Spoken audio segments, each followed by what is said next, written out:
I might have had the same problem because the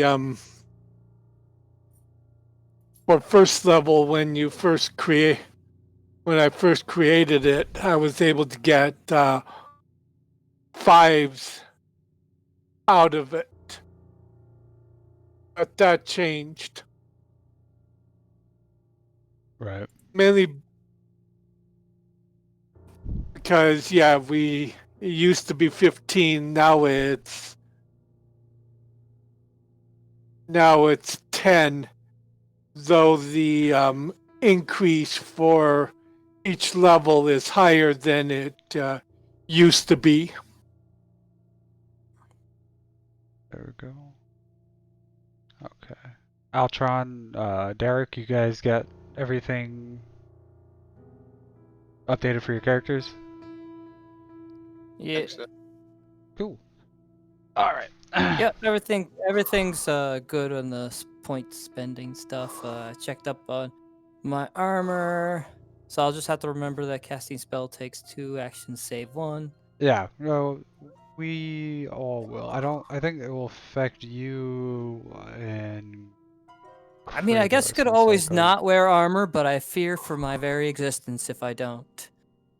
Because I Well, think my AC would be what, a 12? Because it's just I don't know what's the base armor class anyway. Is it it 10? is 10. Yeah, 10 plus Yeah. dex. So I Yeah. mean, my armor class would be a 12, and so long as I don't ever go into fighting, I might be okay. I might have to experiment with this one and give it a shot. I Yeah. guess it depends on how quickly I go down. You are definitely one of those weird in between classes. There's also a trait if you didn't spend your level this time. There's a trait I'm going for next level that you might want to look at as well. You actually get your AC based off of strength plus dex plus endurance plus resistance plus 5. Unarmored hardiness. It's Yeah. pretty much my substitution for barbarian type of armor, where you can, yeah. Well, that's what I'm going Well, for next level. That's why I kept checking with you about so which cost. which one? I'm throwing it into the Roll20 chat so you can see it. Oh. Okay. Because it sounds interesting and I might consider going for, because I have my character, despite being a wizard, has a good enough dex. I mean, I can always up the dex, and good enough. He's got some pretty good endurance too. Yeah.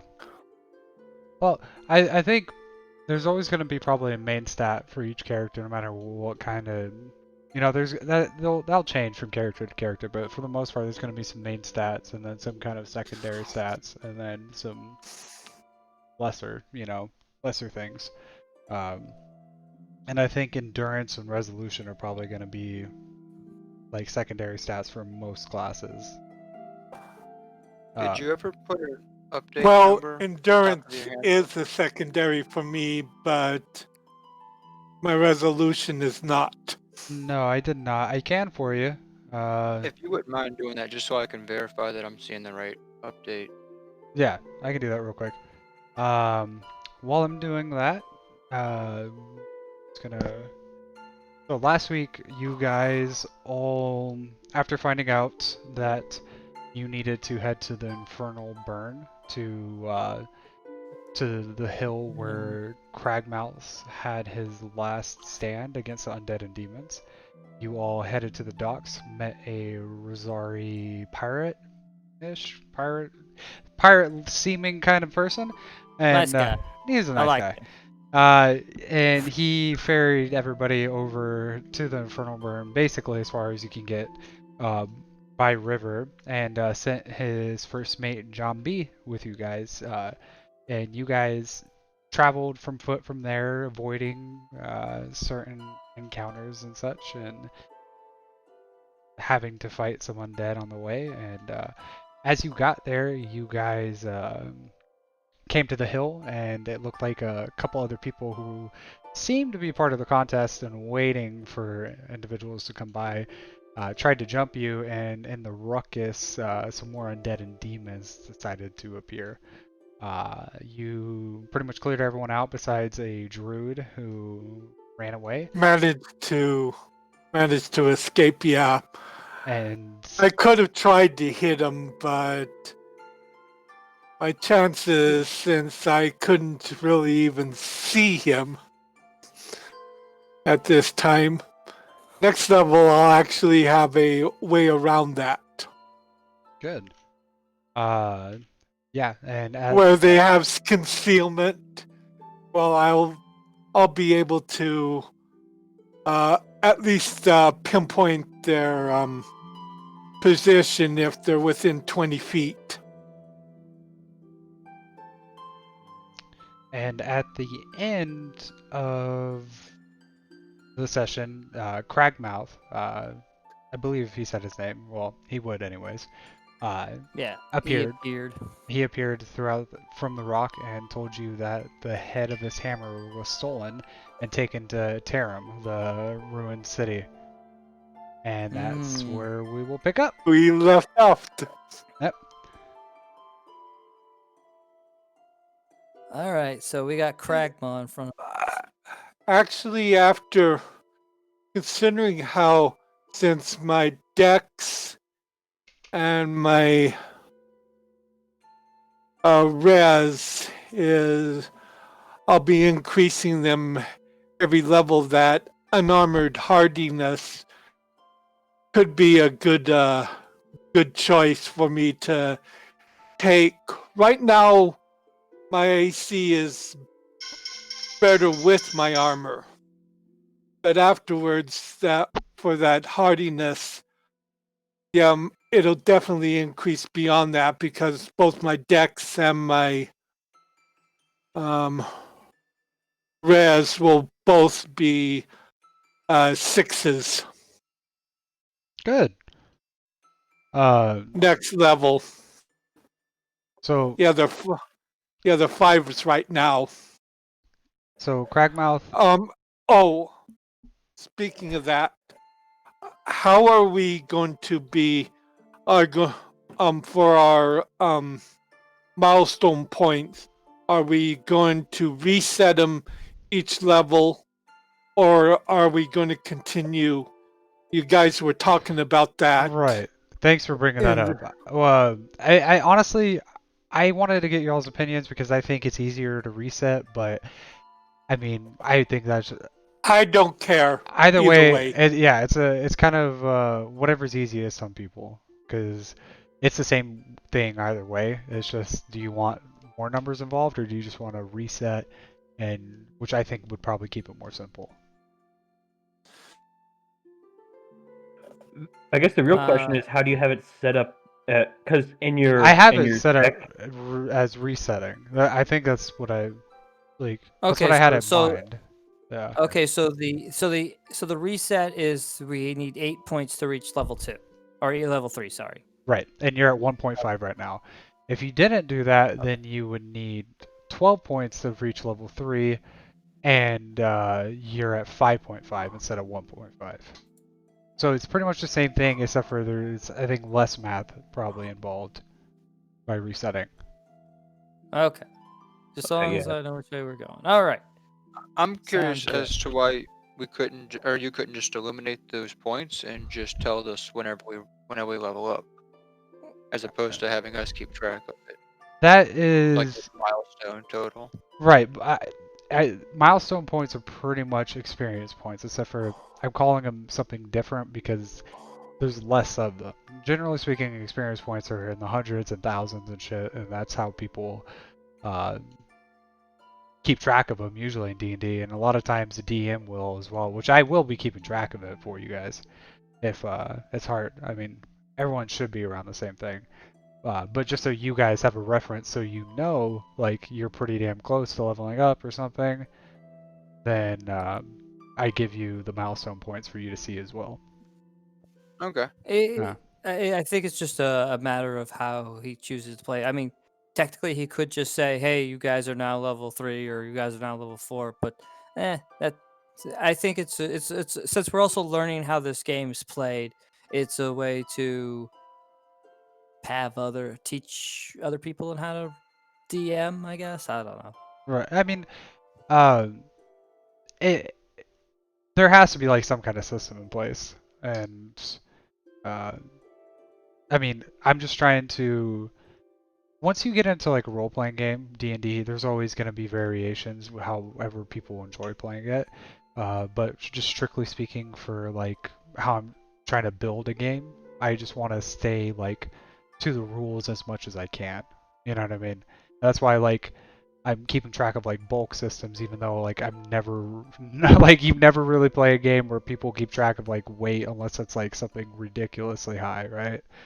Mm-hmm. Things such as that is just because these are mechanics that, as a game designer, I have to test out and make sure are actual valid options for when people do decide to play my game. I'm tracking you. Gotcha. All Uh, right. So, uh, Craig. no, go ahead.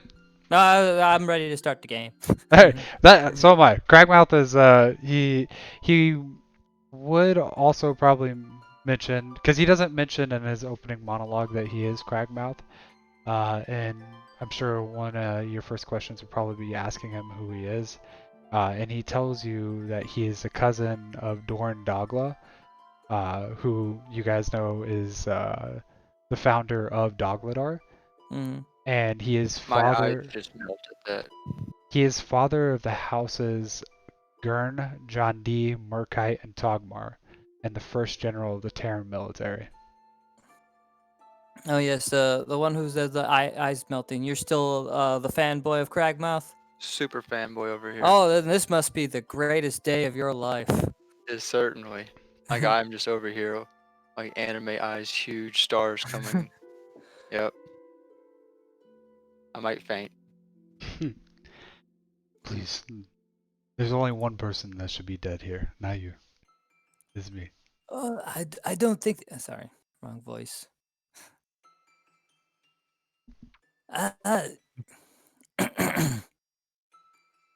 Excuse me, Crackmouth. It is a pleasure to meet you. I be honest if I surprised to meet you after the fact of your passing has been what 1,000 years has it been? I do not know. Time works differently as a man is suspended between life and death. Yes, you did bring that up. I am quite fascinated that you managed to suspend yourself in life. So Well, you're not dead. it was not me, but the work of my hammer, Duskhalt. Yes, the hammer that somehow somebody managed to break, and yet it still works. I'm surprised it's keeping you to this mortal plane now that it's broken in half. Centuries and millennia, or however long ago it was, when we fought off the initial waves of the undead and the demons, I took grievous wounds, and being one of the last surviving dwarves standing against these creatures, I used my hammer to suspend my body between life and death so I shall not die. Once I did that, I became incorporeal and stayed, respectively speaking, in this place. When you say we, you mean you and Dorn? No, Doran sent me to do this. Doran had his people to protect. Oh man, I start kind of reaching for a pen and paper and realize I don't have either of those. Yes. Now, Kragma, you say that these group of scoundrels took the top of your hammer to the city of thieves, as it were. Right. When Darmain and his crew came, they tricked me, made me believe that they were gonna help me, just as you could right now, except for my hammer is no longer put together. So Right. when I came and I showed myself to them, they just tried to take the hammer from my hands and I broke the top of it off and retreated once again and suspended my body between life and death. Oh, interesting. So it even works when it's only halfway there. I don't believe I could do it again. I believe that was my last opportunity. It all happened so quickly. I mean, you're quite the warrior. I'm surprised that anyone would be able to wrestle it from your hands. Well, sorry, I am gonna change the voice because I've realized I messed up the voice this whole time.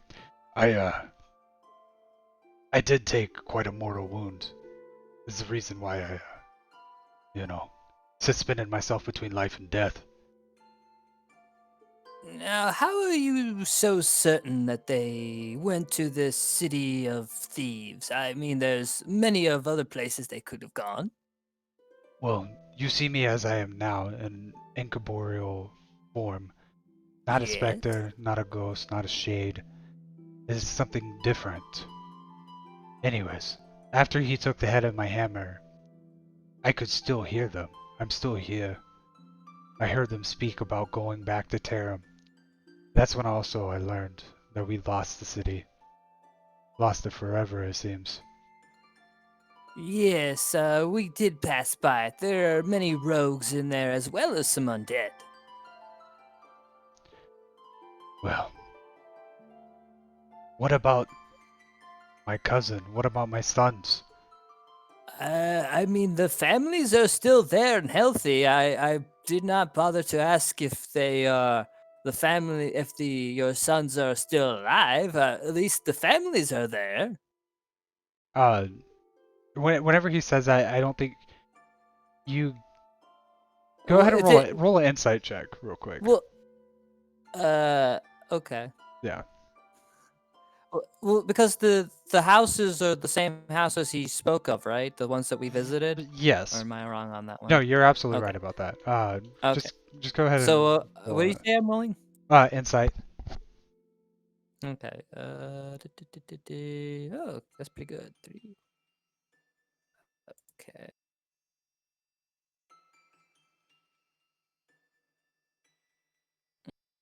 13. Yeah, I mean, he does strike you as an odd person, being that been in the state for centuries. But it does also seem like he is probably pretty ignorant of what has happened since he came here and fought to his death, pretty much.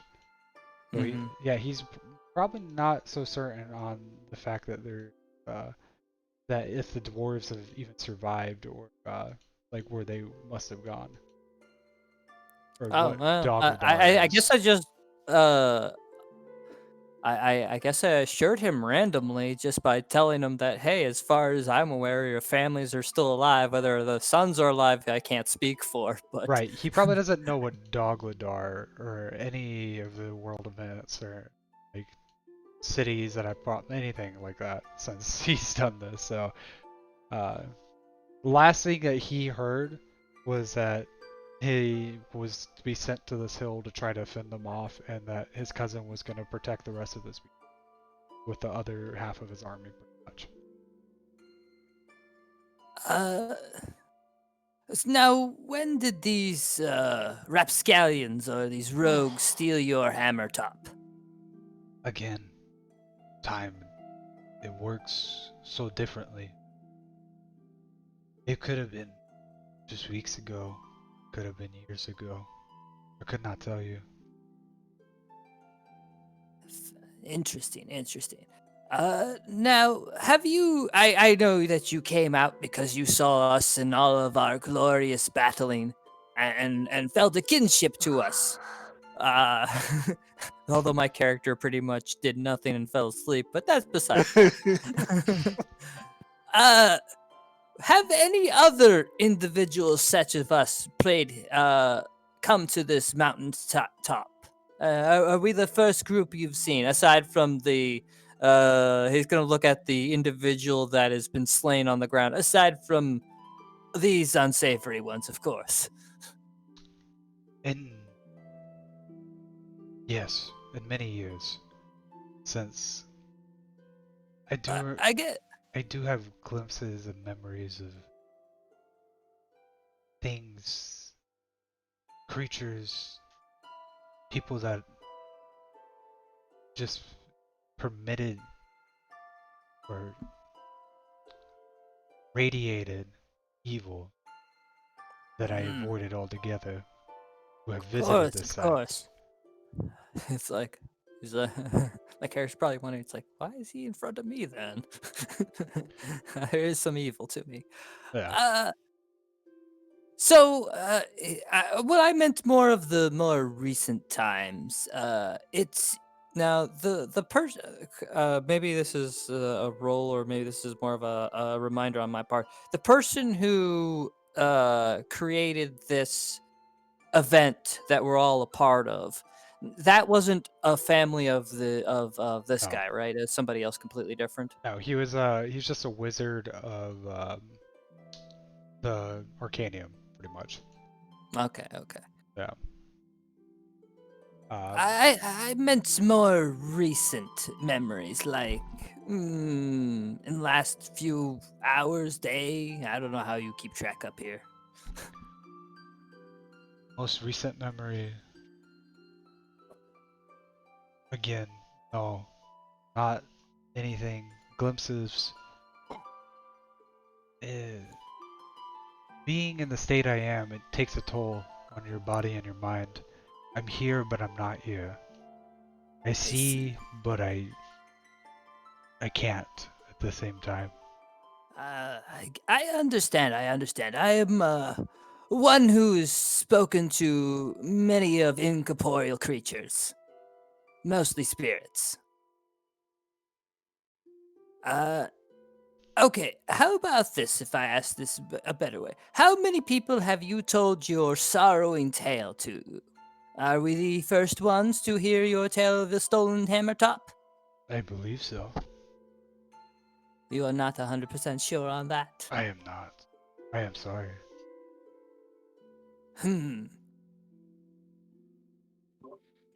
Sense your hammer top at this moment? Do you have any connection to it? Oh, I'm sorry. What was that? What'd you say? I didn't get the first part. Can you sense your hammer top at this moment? Any connection to it? No, I cannot sense it. Told you pretty much all I really know about what happened with the hammer top. So you couldn't hear those rogues talk around it, per se? Not right now, no. I heard them speak before they left. I was so filled with anger, maybe that's why I remember so clearly what happened with them, but less so with everything else. Were you still living when they took it, or were you in this state when they took it? I was in this state, but Okay. when they took it, I came back to my body because I thought to show them my body, I came back to it, and I thought they might help me. That they just tricked me. Okay.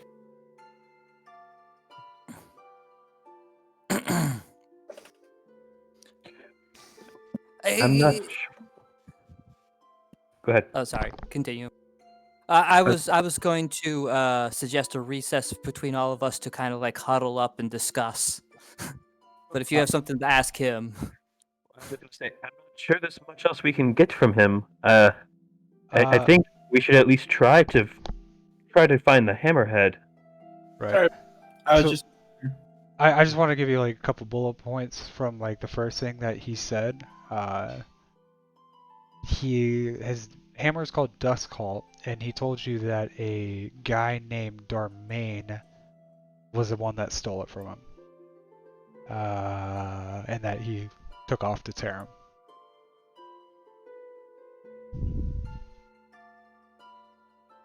Just so you guys know, I don't know if anyone like took notes from last time you spoke or anything, but he did mention the guy's name. I didn't hear Darmain at all. Darmain. Oh, well, I'm putting in the notes now. Darmain stole the hammer top. Right. And is in. Actually, I just put it in party notes. I'm not sure if you guys are seeing it or not. Oh, I'm editing party notes right now, so I might have be behind you then. Yeah, go ahead and go ahead and see if it's there, because I think you and I entered at the same time. Okay, should I delete mine then? I see mine. I don't know about yours, so I'm not sure. Well, I'm just gonna delete it so that way. Oh, there you go. Alright, hold Nope, on. it deleted what I put in too. Interesting. Oh, okay. uh, So did we type in the right? Okay, so just put in your thing again because apparently you're faster than me. that at the top. Let's see. Um,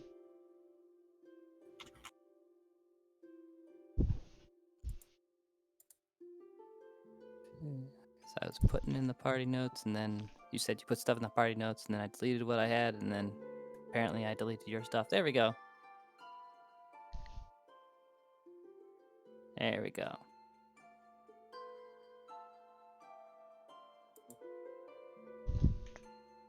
Sorry about that. I had to make and eat dinner. You're all right. I'm glad you were able to join us. We pretty much just got done talking to the ghost, or not the ghost, Crackmouth, and we're learning that the hammer is somewhere, or the head of the hammer is somewhere in Tarum. It doesn't seem like you guys might be able to get too much information out of it, though. Okay. Then I wish to call a huddle between my compatriots and me, away from our spiritual friend. Okay. He kind of he's staring off around, like just kind of like it looks like he's studying or observing his surroundings, which might be kind of odd for a person that's been here for centuries. So I'm gonna go like, look, okay. How many of us are with this spirit, and how many of us are uncertain about it? Why would he be lying to us? I don't see why he'd be lying to us. He's Well, honestly truthful. He's got to be. he's a befuddled spirit. There's a possibility that he's been just haunting this place, and he believes that he's still alive, and he's actually not. Who's to Clearly say he's not alive in some sense?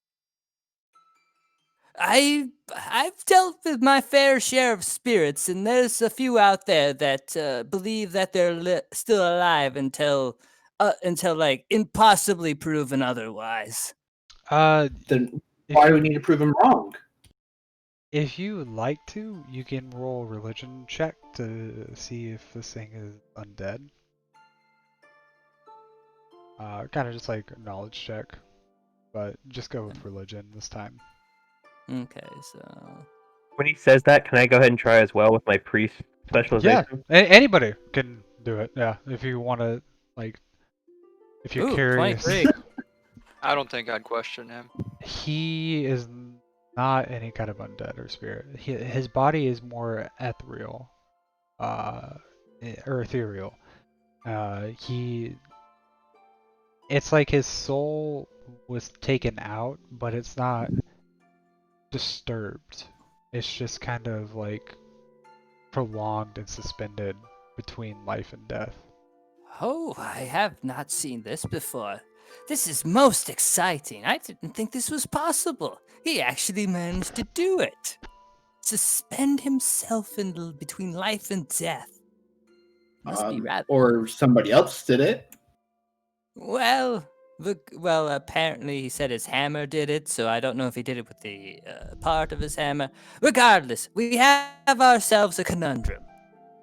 We have to go to the City of Thieves, as Tarum, I think it's called, to retrieve this hammer back, or hammer top back, and then I guess bring it back here. And frankly, I don't want to go both ways. So I would salute that, see if we can move his body and bring him with us would be the most pleasant way of going about this. The other is to, well, how do I want to put this? Have somebody else do the hard work for us. There are many contestants going on in this particular event. Perhaps we can, persuade Yeah. them. But if we to- don't do the work ourselves, then do we deserve the reward for it? If we return with it, yes. Not at all. Why would we get the reward if we didn't do all the work that was needed? It doesn't matter though, it's the end results, and if we play strategically and take it from them, then it is what it is. I mean, we still earned it. We just got it from someone else. I mean, we're still getting it from someone else, regardless of who we go after, whether it be the Den of Thieves or whatever person kills the Den of Thieves and brings back the hammer top. The issue is, even if you wanted to, no one knows about the hammerhead being in Tarim but us. Exactly. So, are you planning to tell someone, and then Well- hope that they don't just run off with it? That they Yeah. come back to us with it? Isn't that that's Well, they that's can't a run. lot of- That's the part. That's the beautiful part of this contest. They can't run off with it because I don't think the prize giver will want half a hammer. The other thing is, who would trust us? This is a competition. We've had people trying to kill us. Would you trust Exactly. someone coming up saying, "Hey, I know where the thing we want is, and I'm not going to go get it. I want you to get it." I mean, we have. Not to mention, if we told somebody else about it and they got the hammerhead, they could just easily take it back to the contest winner and tell them that they were attacked when they had the entire hammer and that we broke it. How do you think they would feel if they thought we broke the hammer? You people make things so difficult. I wanted to try and avoid that city den of thieves. Well, fine, but What makes you scared of that? Scared of it? I just wanted somebody else to do my fighting for me.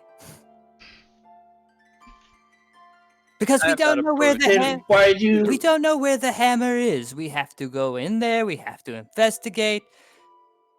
So you wanted to take on this dangerous mission, but you didn't want to do the work for it. As little as possible, anyway. No, you just said you didn't want to have to do the fighting, but you knew you'd have to fight anyways. Well, hey, this was not part of the overall arcing thing. We were supposed to come in here, grab the hammer, and leave. This is a hiccup that I'd rather avoid if I could. Well, what if there had been Ammo. Let's say that another contestant got here before us. We'd have to fight them for the hammer anyways. Exactly. So Well, perhaps that's kinda that's what why I happened. asked him that's kind of what I asked him about, was if someone else had asked because that means there might be people already getting the thing, so we could just meet them halfway and get it from them there. Well, But the thing is since they don't know about it, and we're the only ones that do know, if we go get the hammer, we'd only have to beat the thieves. We wouldn't have to beat the thieves and any other contestants if they don't know where we have to go. I think we have ourselves one other issue then. The fact is the matter, unless we can convince our friend Kragma to come with us, body and soul, we'll have to come back to this dreaded place to put the two pieces back together. And I'm Well- sure you all agree that we don't want to come back here a second time. Well, okay. Geldo will turn to Kragma. Would you happen to be willing to travel with us to get the rest of your hammer? No. Oh, I'm not gonna be tricked again. I have no Watches- intention of tricking you. Right. So said Darmain. No one I don't think this knows where my body is at, and I'm gonna keep it that way until one person can finally bring me back the head of my hammer, and I can be done Well, with this existence. so we can leave your body hidden. Would your spirit be willing to travel with us? That is impossible. It's not my spirit. I am stuck to being close to my body. I can't go much farther than as far as I've gotten right now. And how far is that? roll compel check.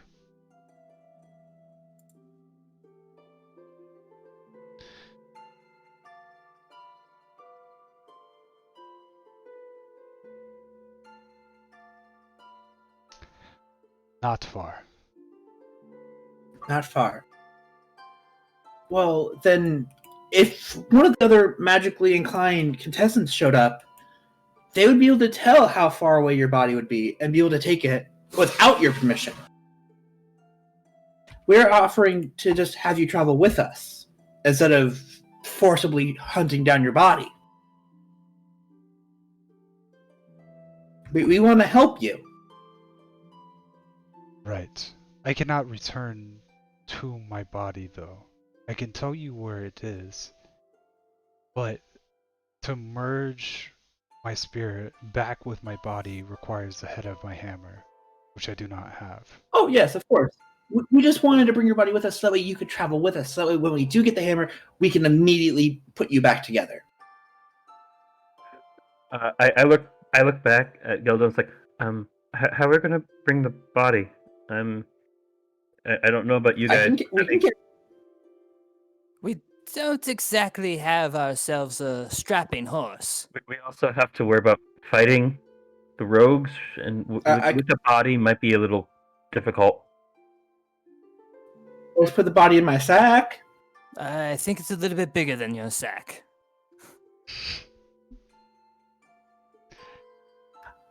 So, CK, how much would a dwarf corpse take up? You can't put it in a bag. You can We carry can't put it in it. a sack. You can carry it, but that's gonna result in you guys moving at a slower speed.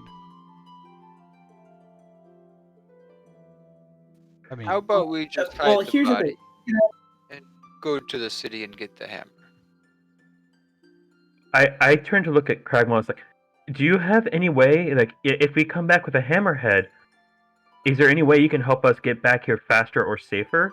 Like any kind of quick route, safe route that you know to get back here once we have the hammer? Because that would solve a lot of the issues that are involved right now. No, I marched an army of thousands of dwarves through these lands just from the entrance to here. There wasn't a quick way, there was only the direct way.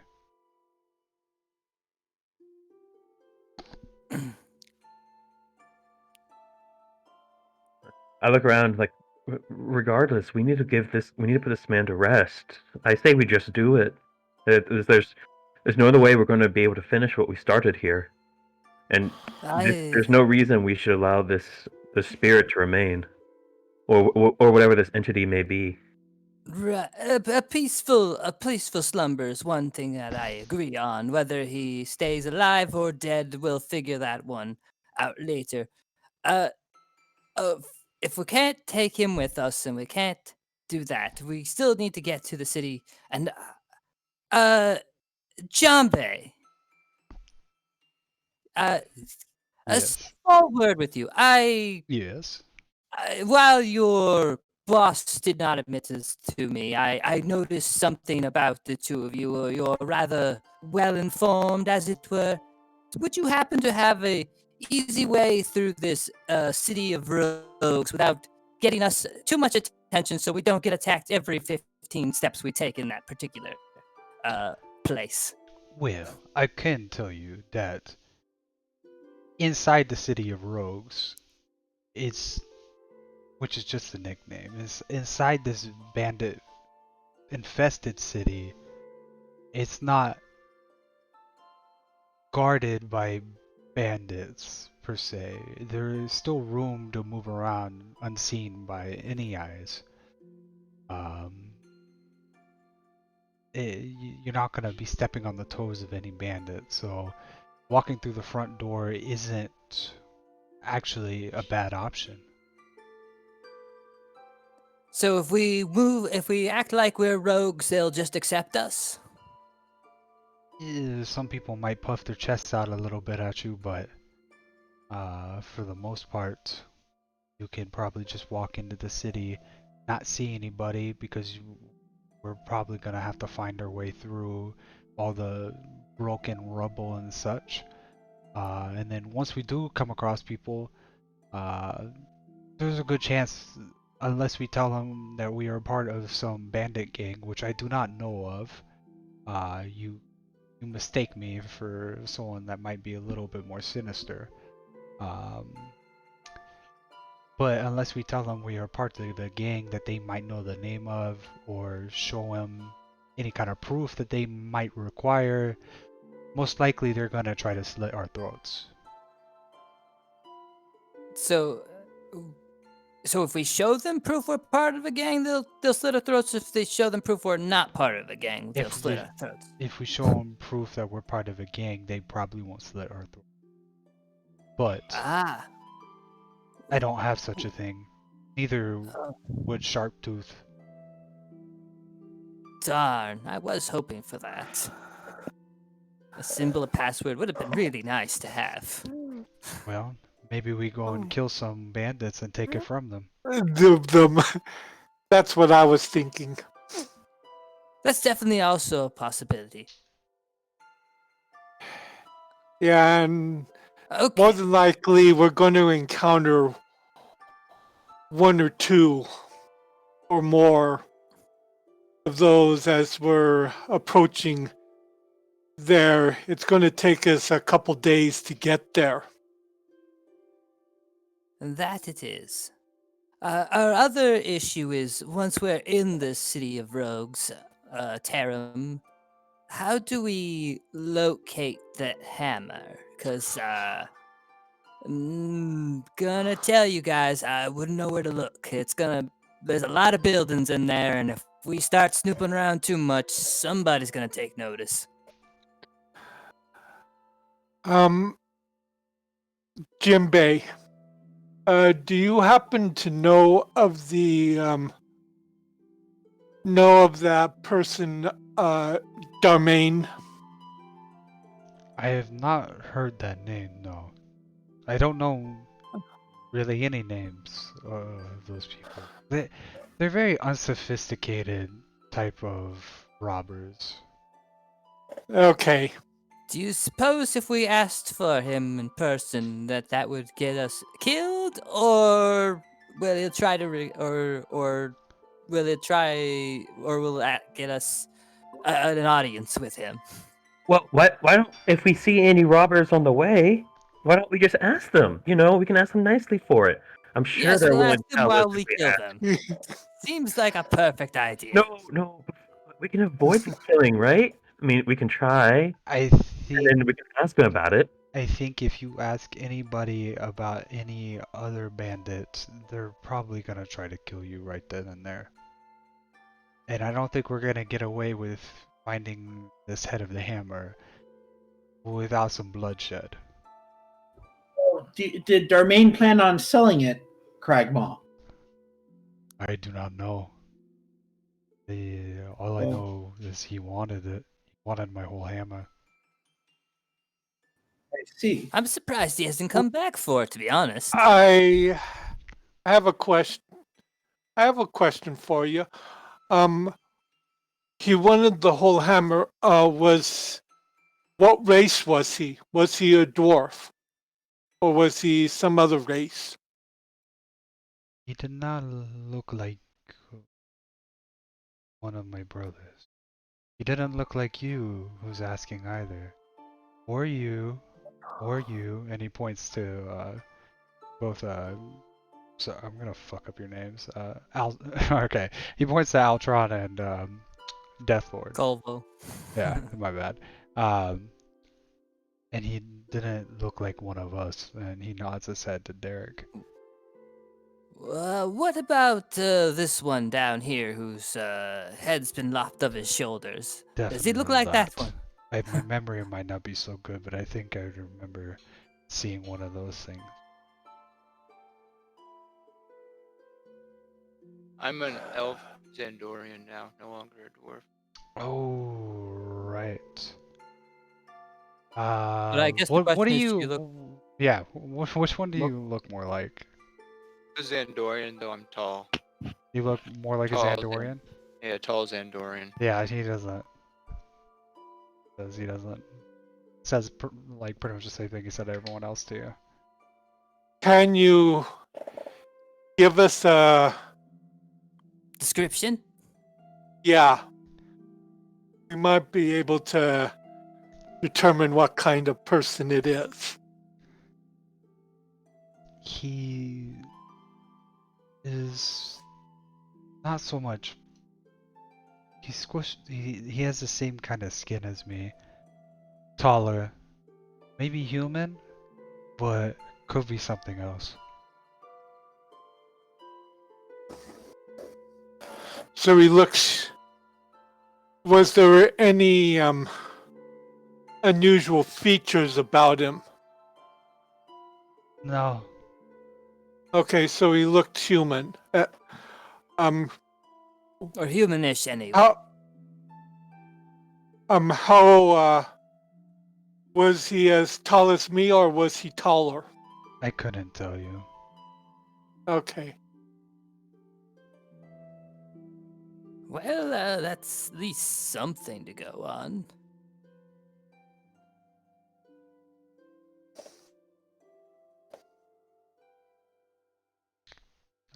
Well, thank you. And Yes to your question, Dakota. Sorry, I just saw it. What did Yep. Dakota ask? Geldo is listening to everybody because they aren't sure, because they're still debating on how to get into the city, and he's still thinking about how to keep the rest of the contestants from finding out about the Hammerhead. That's his current concern right now. So as everybody is debating, he'll go up to Craigmall and say, "Well, I could always just turn into an animal and carry your body."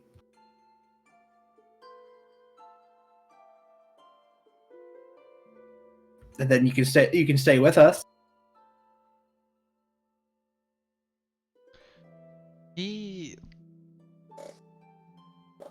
gets uh, very close to your face, expecting it. There doesn't really seem to be much emotion across there, but he does, besides like confusion. And A tree's talking to him, so he's like, what? roll a compel check. One more for me, please.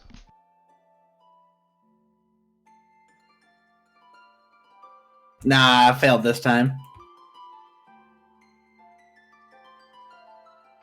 Unless he doesn't need that much compelling. True. Because he did warn him about the other contestants just coming up and taking his body regardless. This one here, and he points to dead Quibby. He did not know that I was here. His friend did not know Right. that I was here. They I were will just. not be tricked again. That's a good idea. You go back to hiding, and if you see any more adventurers, no matter how gloriously they fight, please refrain from telling them anything about this hammer top, because we'd rather not fight anyone if we can help it. You can roll a compel check too. Might be a very My compel's pretty good. To assist, since this is to help avoid us fighting the other people if If possible. anybody would like to assist, then How do you Okay. do how does assist work? He's just pretty much gonna roll, and if he gets a 10 or over, he assists you. He will give you a +2. If he gets under a 10 though, and that's an adjusted 10, so you add your modifiers. If you get under a 10 though, then he gives you a -2 to your roll. Okay. Geldo will also help. Okay. Well. What kind of check is Okay, this so again? hold on. Compel. So charisma based. Or wisdom. So that's a plus That's two +4. for me. +4. +4. Right, +4. Yeah, compel is okay, I didn't also see the second wisdom. person. Right. Sorry. 4. Tom, you didn't need to help me because you had a -3. I don't know why you were trying to help me. But so now that's a +2, We're 'Cause not I gonna think I would. ignore I his think I would roll. want to talk to him. Ignore Tom's roll, please. Craigmouth, You, please you should ignore just do Tom's whatever you roll. want. You're wise enough. You don't. You should do whatever you want to do. You should do it.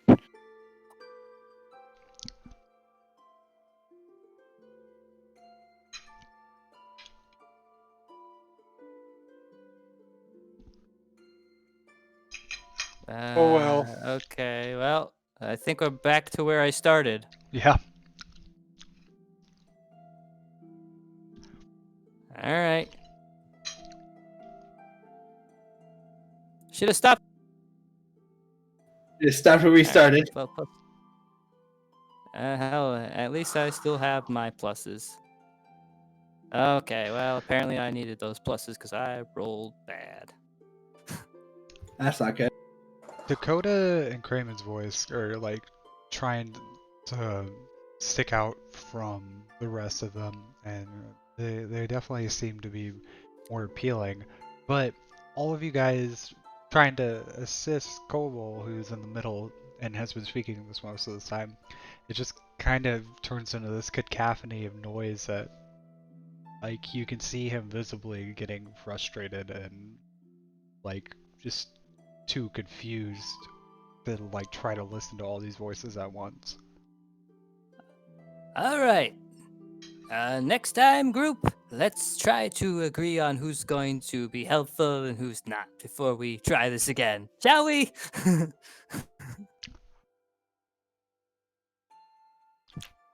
That would So- that would probably be a good strategy. I'm sorry. I'm just starstruck. I just want to talk to him so much and get so many information from him.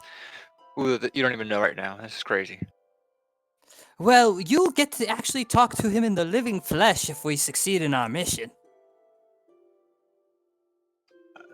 Then why are we standing here? And I'm going to just start like trying to move the party along after hearing that. Super excited now. As they all walk away, I'm gonna kind of, I kind of want to do this, like, with, I want to talk a little bit to the side with, our dear friend, what's his name again? Hold on, I gotta John B? remember names. Jambe. Jambe, may I, a quick question for you. How stealthy are you? I'm okay, I guess. I don't really spend too much time trying to be in the shadows. Hmm. Then, I was going to ask you to. I'm going to look back at the spirit. Follow him back to his grave, as it were, but since you're not that stealthy, it's best not to try it and risk angering him. He's kind of like staring at you guys. Let's for one, you guys never looted bodies, by the way. So I want to mention that before you leave. I mean, did the demons have anything on their bodies? It wasn't just a demon, so there was one demon, bunch of zombies that didn't, and then the wizard guy. Yeah, the wizard guy might be really good to know too, to see if there's anything there. So before we leave, whoever wants to roll investigation check, see what the wizard's guy got on his My body. investigation's no good. I'm not very good at harvesting body. Yeah, mine's really bad Somebody too. else seek out that. Whoever's got a good investigation, investigate this thing. Something good. I'm rolling hot tonight. Yes, you are. Anybody else? He's got some clothes on him. These might come in handy. I'll give it a try. It's a +0, but at least it's something. I mean, I would imagine. 8. Hey! There we go. I was gonna say, I would imagine like. There we go. Okay. Between you two, all right. Let's see what this guy's got.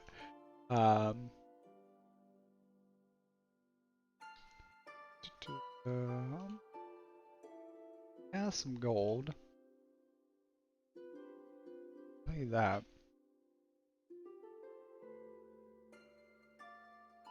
see. But so he only has 31 gold on him, but around his neck, you do find a pendant. And well, I haven't created rules about trying to figure out magical items, so if somebody just wants to roll an Arcana check to maybe figure out exactly what this pendant does, it's definitely magical in nature. Arcana's not good. I've got a +3. Go for it. I have a plus That was 2. something good. There you go, Tom. Okay, so you get necklace. It's called Protection Necklace of the Undead. And it looks like he probably was kind of prepared. There it is. Did you guys see that? Did it show up for everybody? I see it. Okay, cool. I think it should pop up on your screen when you click that button. While wearing this necklace, whenever you're hostile and adjacent you will gain a +1 armor to bonus. Also, once a day, you can force undead with +10. Oh, look at that. It's a fun little necklace.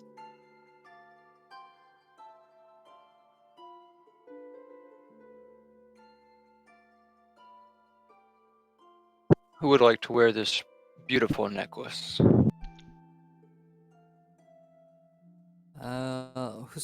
Who's the cleric? I am, but since I'm not up front, do you want to have our tank wear it so that they don't attack the guy who they should be going to first anyway? Or The tank is who's the tank? I've forgotten. well, I now that might Geldo's be the tank. I'm not too sure though. like since Geldo's back, he could be. But I was thinking, I've got a 21 armor class. Geldo has a 23. John B kind of speaks up like, ooh, I wouldn't be opposed to taking that. I mean, he earned it last time. He just basically pureed all of those zombies. Forced me to change the rules on how Chain Dagger works. That was kind of crazy. if John B's willing to be up front, I say we let John B use it if he's willing to be in front of the group to kind of hold back. I mean, that's part of his job, and if we're gonna be hanging out here and having to come back here dealing with more undead, then I think it's best that we give it to the man who purees them like some sort of soft drink. But once your services with us come to a conclusion, we would like this item back. I suppose that is fair, even though I still only get the equal share of the payment that you'll be paying my captain, as the rest of my crew will, even though I think I might be doing a bit more work than most of them. We would divvy all that out once everything is said and done. I just wanted to state that first and foremost. Okay. I mean, do you plan on going after much undead after this? You never know when you're traveling this river.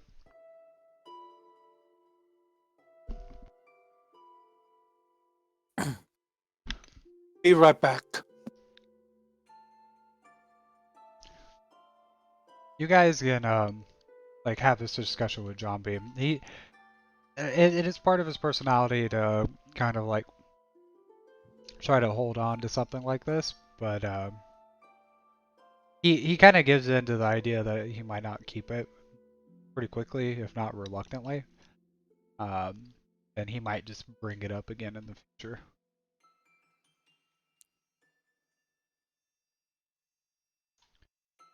But for now, I guess you guys are all leaving this hill? I guess. Okay. So, you all head towards this, out of this hill. What time of day was it whenever you got here? It took us a while to get to the top of this hill. Right, I it was recall. almost evening by the time you guys got here. It wasn't We quite. might have to. We'll at least find like a good cave or something to camp in and camp here the night or something, because I don't want to stay out in the open if we can help it. Right. So, how about let's roll some nature survival checks to see where you guys can find, or what you guys can Nature find. survival. I'm sorry? You said nature for survival? Nature survival. It's all one check. Yeah, get a +3. Bop, bop. It's okay. 16's not too bad. I think Theron had to wander off, so he has yet to roll. I think he gets like a +7 or something to this Oh, roll, he though. does, yeah. +7. I'm trying to figure out how you get so high. Like, dang. Yeah, you probably invested I all. don't get that. I don't get that. I don't have that one anymore because I changed my background. Right. No, it was a background thing. That's right. Well, Well, you get to roll survival still. Let me see. But I'm checking my new trait. I'm not very familiar with it. you're talking about your guide trait? Nature guide, yeah. Yeah.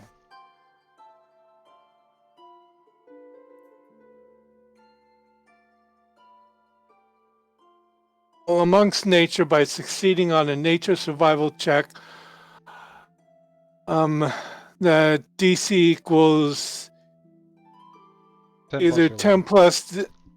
10 plus the average party level, or determined nature survival DC. You can give a +1 bonus to all friendly characters for nature survival checks made in the next hour. Okay, so go ahead and roll nature survival. See what you get. And if you do well, we Okay. get an extra +1 to all these rolls. Mm-hmm.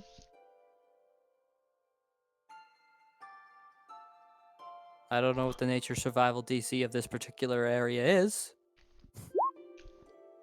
I don't think that will make it, though. No, that doesn't make it, unfortunately. But I think with I think you guys can find a kind of like a clearing with all of your rolls combined. I mean, it would be pretty hard unless Thereth rolled like a 25 to bring that average back up, because we are going with the average to try to figure out exactly what kind of area you're finding. But yeah, I think for the night you guys just find like some kind of clearing that you can set up in.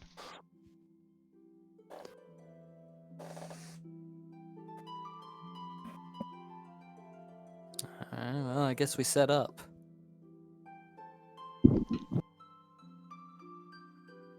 Okay. We should definitely do the guard rotations. Do you want to do the same rotations as we did the first time? I think I think so. Yeah, I don't know who else has dark vision, but I know I should definitely take one of the darker times. I got I've dark seen the vision dark. as well. So yeah, the three of us can take the dark times. Yeah, I'll take the. Well, I'll either take the the first watch or the last watch when it actually starts getting light.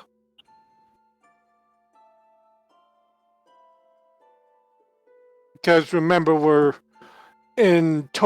sleeping for a total of 10 hours. Right. Yeah. Okay. So let's see here.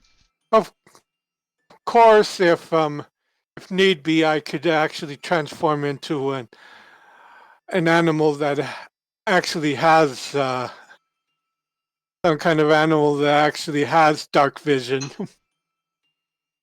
I do not have vision. So we can throw you in the morning or at or the evening, the first watch to the last watch, whichever you prefer.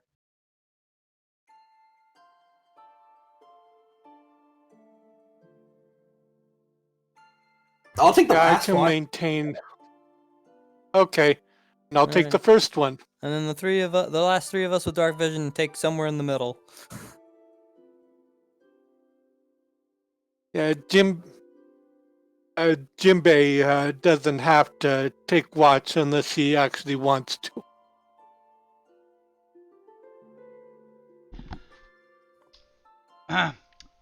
He throws himself into the mix and says that he would offer if need be.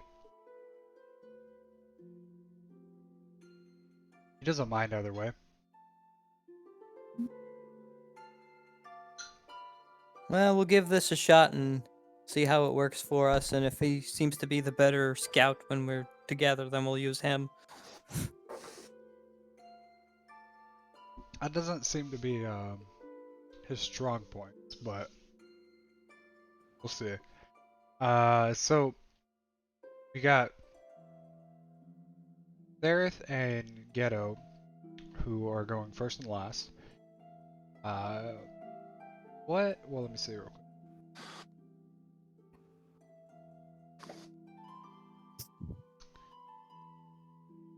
So, Therith, you're going first, right? Yes. Go ahead and roll perception check. Okay.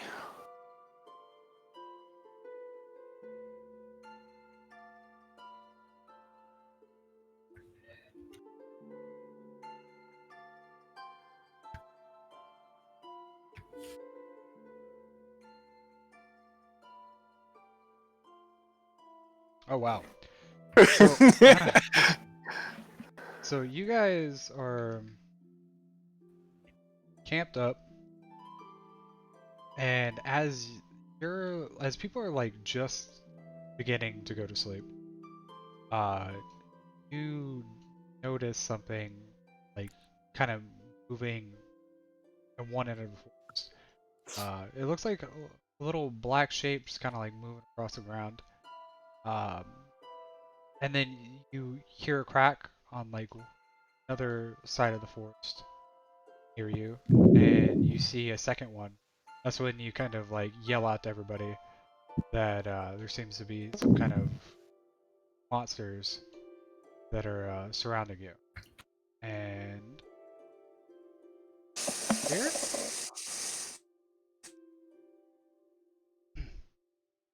can everybody see? I can see. I can see. All right. Yep. Let's roll initiative. We did not heal from the spells. Yes, last session, correct? No one healed. I mean, Well, no, the heal the spells, spells- recover the spells spells. and- yeah. Oh no no thank no. you. No. Great. Yeah. Okay. Did I do I it? rolled to see which watch it would be. It just ended up being. Sorry. Well, it's a good thing he got the 20. That's true. What happened?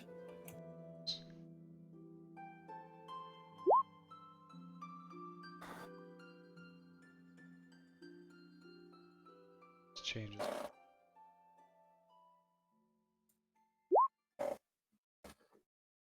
Let's see here.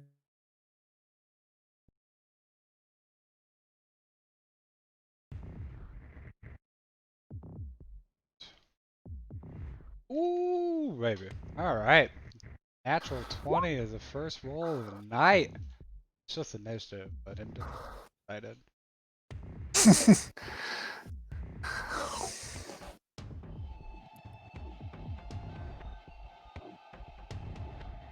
Let's see here.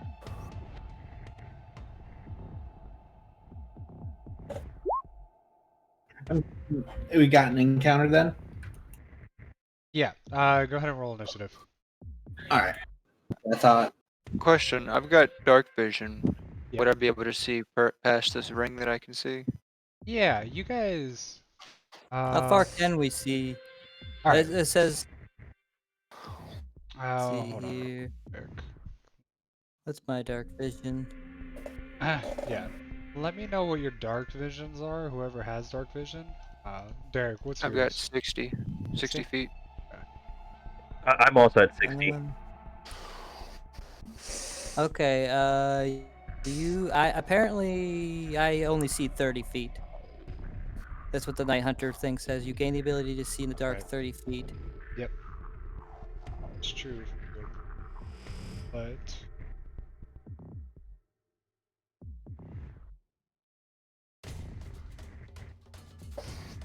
all right. So everyone that has night vision can see now with their night vision. Right? Yes. Okay. Yes. Yeah. I call out. From my side, I see 4 coming in. Is there clocks in this world? Before I say it. No. I mean, there's times, loosely, just like evening. Oh, I see what you mean. Yeah, no, that would be cardinal directions that would you probably need. So. Okay. So I call out. I see 4 from where I am. Which one's you? The one that looks. Okay. You have. Was there any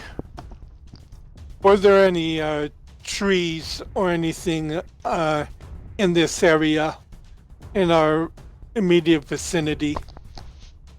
Like in the way? No, that I could actually be in. That's Uh, where I was. right. I was about to say, yeah, you guys can like position yourselves however you like. If you wanted to like hang out in a tree to do this, that's 100% okay with me.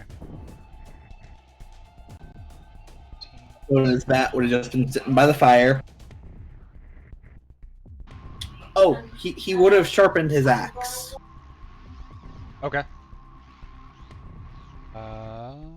With his whetstone. My guy probably would have prayed over while eating, just because of religious, like just praying. I do have the devout trait. That does give me a +1 to armor or attack rolls for 2 minutes. So I'll take the attack rolls. Okay. Let me take a look at it. Oh, did you put your own in? Go. Yes. I appreciate that. That should.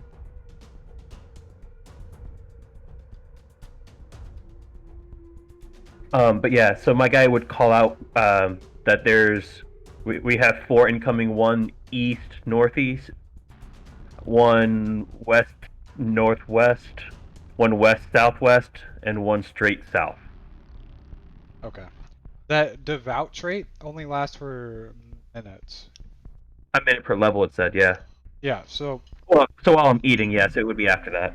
Okay. How would you use it in battle then? You probably wouldn't. Probably for. Wait. Because this, it says. Oh, no, that's supposed to be hours. I don't know why I've said minutes. Okay, that makes a lot more sense. Because you can't do minutes, There's really. one that's very similar that I thought was like checks and saving throws. That's the one.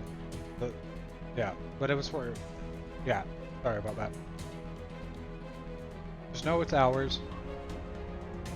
No, we'll fix it. So it means it would be in effect right now? Yes, it would be in effect. Okay. Yeah, the minute one is the Acolytes, I believe. The one that's very similar to this. So. Okay. Alright, change. Figure that out. Demon dogs. Oops, I just gave you the name of the creature. It's okay. They are gonna go first though, and they kind of snuck up on you guys. So both of these guys are gonna move.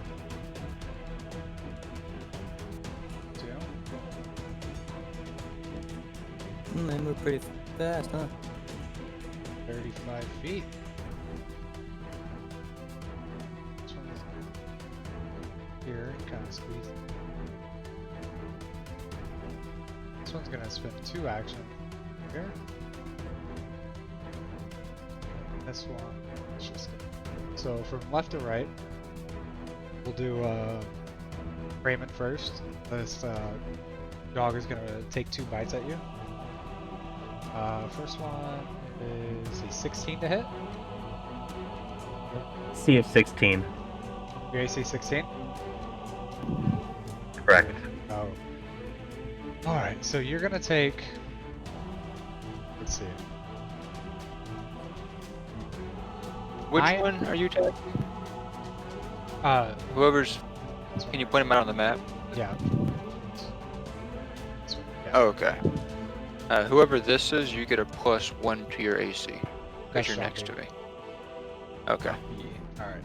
So you take 9 points of piercing damage, and 1 point of necrotic damage, and roll an endurance saving.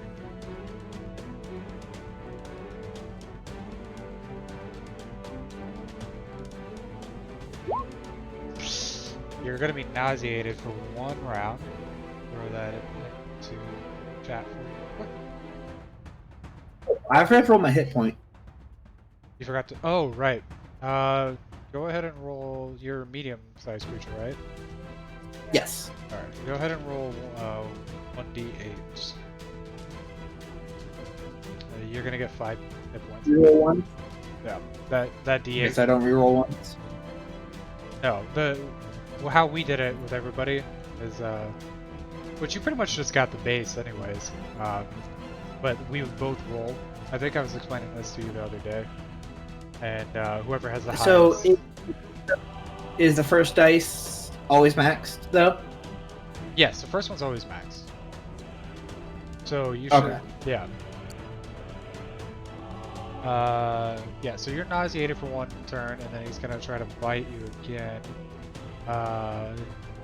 He's going to miss this time. Because he gets a -2. You said your AC 16, right? What is nauseate? You said you're going to put it in. I can Oh, look I'm it so up. sorry. I got a little distracted.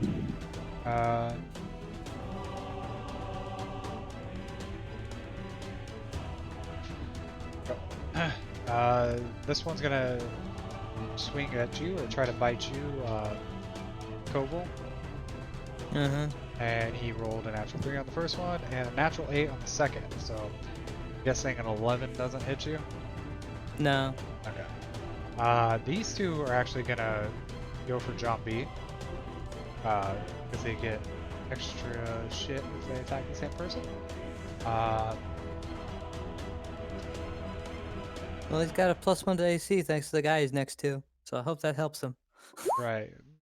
So, Hold fast, John B. You can take this. Never mind. there you go. Let's see. John B does not have any armor on. So he is going to get hit with that first one. It's at least a 17. As a 6. A 6 armor? Yes, that is.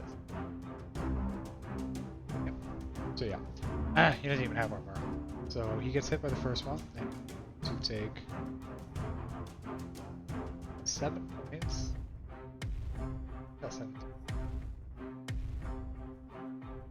Take 7 points. That and then product 9 to roll saving throw. Passes the first one. And then the second one back up again. That one's gonna miss though. And then the other one's gonna try to bite him. Rolled a natural 9, that's a miss.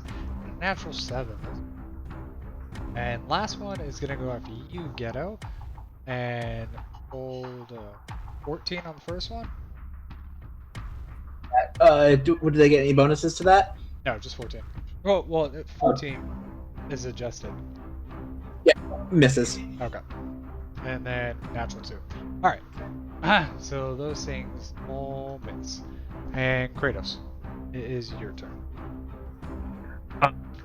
Nauseated. But I'm going to try and fly up So that's one move to try to hover. Okay. Can I do a 5-foot step hover? Yeah, that's fine. Do I have to make that endurance saving throw? To move. Yeah. Says if you try to move or make a weapon attack, you must roll an endurance saving throw. Yeah, I would say so. I mean, hovering is kind of a move action too, so Well, that's what I was thinking. yeah. Hey, there we go. There you go. You're good. And then I'm gonna go up, 15 feet. So that 5-foot step thing as a free action, that's only if you don't take like a move action. Okay. Well, I Yeah. thought I was reading the 5-foot step as if it's part of a move, it counts as the first 5 of your move. The 5-foot step? Yeah, when I was looking at it again with the update, I thought that was like if you use a 5-foot step, it becomes part of your movement for the rest of your. Right. So I'm saying that 5-foot step is gonna trigger an attack of opportunity, regardless. So if you decide to do that, then that's gonna trigger an attack of opportunity.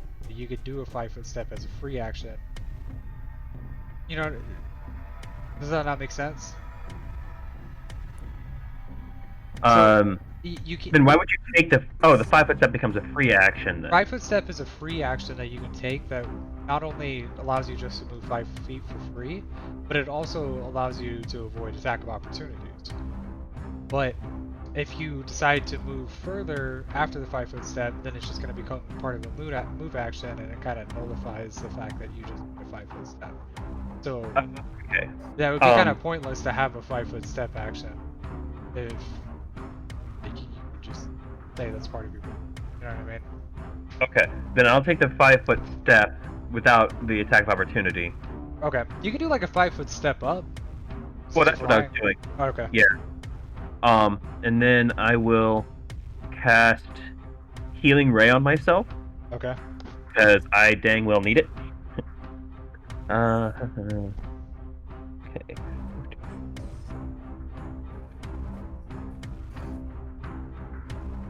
Okay, back to full health, 1144. but the +6.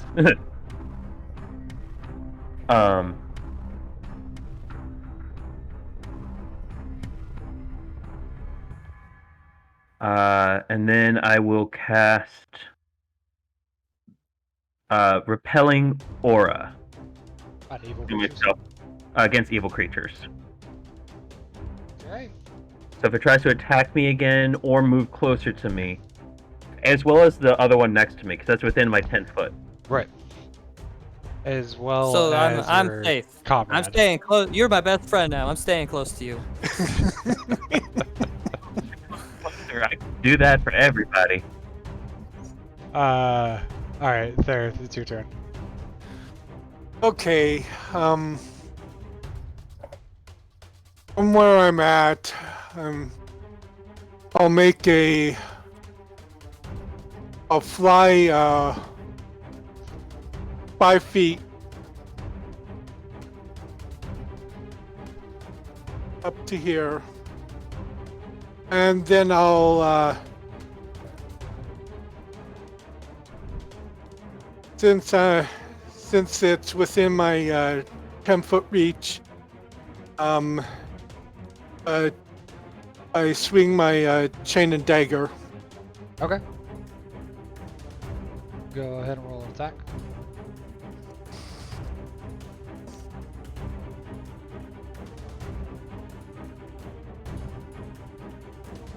Does an 18 hit? Oh, for sure. Okay.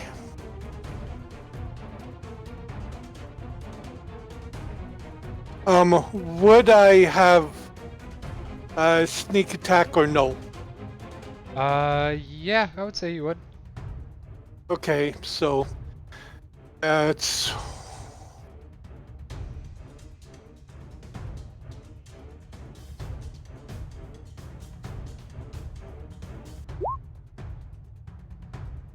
okay. That's the normal damage, and this. Oh well, that sucked. You cut him pretty deep, and he looks in rough shape, but he's still up, still standing. Okay, second attack. Okay.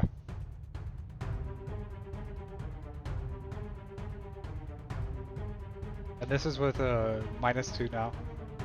Yeah. Okay.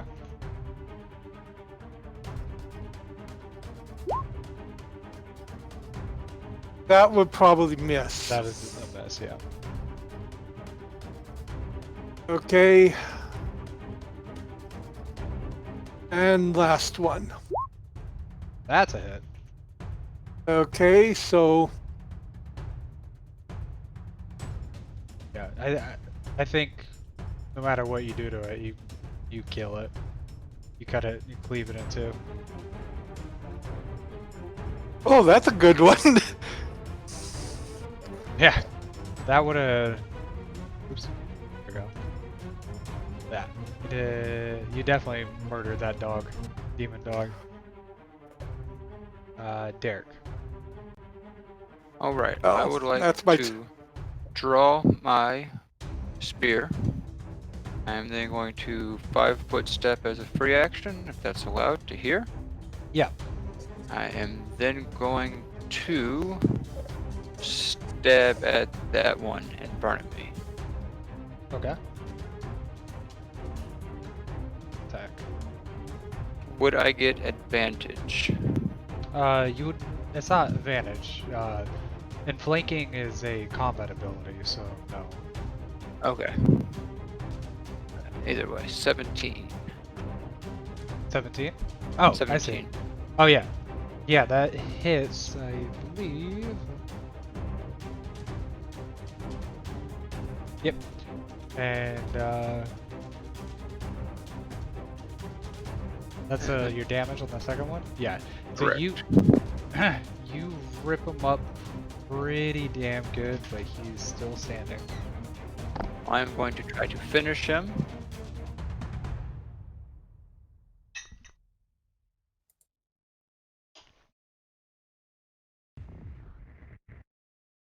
And probably miss with that 8.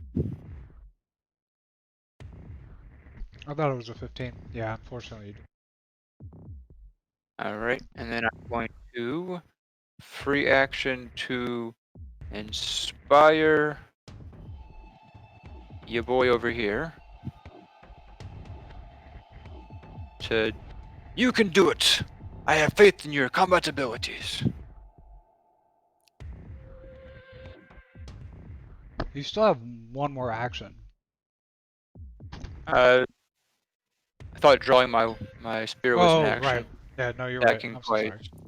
Free action to grant +2.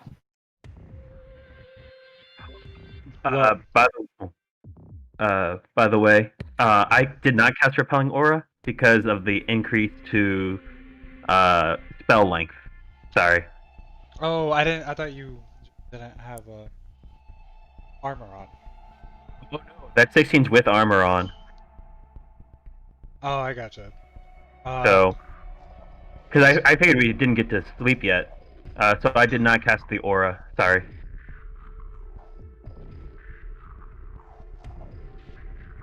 Was there a different action you would like to take?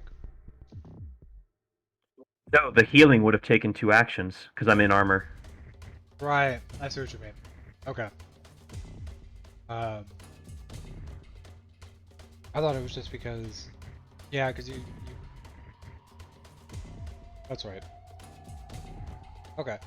Well, John B, he is going to use one of his abilities called Adapt, or Rover style ability, which he rolled a natural 1. Doesn't get shit. Then that was as a free action. As his first action, he is going to make a long, faster sword made up of what looks to be like cold energy in his hand. He's going to take his first swing, which is going to give him, he has a +2 to his swings. Yep. Well, first he's going to make a knowledge check. 12. So he hits it. So he learns that these things are called demon dogs. They only have a couple immunities, bleeding and nauseated. They have too much thing special besides the fact that they will make you nauseated after biting you. Payment or found out about. So Figured it out the old-fashioned way. good way. So he's just gonna take a swing at the guy. That's definitely 16. Wait, you give him a +2, right? Yeah, he's one off. Damn. So, first attack's a miss. Second attack's a natural 20, and he's aiming at this guy, so. That guy's probably noodles. So, 2d10. That's 24 points of cold damage to the guy as he obliterates him. Or his bastards. But that is all his turn, so. Okay. So, quick question on this, so I know how it works out. The Shadow Spike is basically a spell that attacks twice. So that means that I understand that it's going to be because I'm wearing armor and whatnot. I understand that that's a 2 actions. So but that's those attacks are part of the spell, right? So I cast the spell and do the 2 attacks. Those are all pretty one much... action. So the spikes Okay, pretty they much are. fly at the same time. Okay. Similar to how like magic missiles. Okay, got it.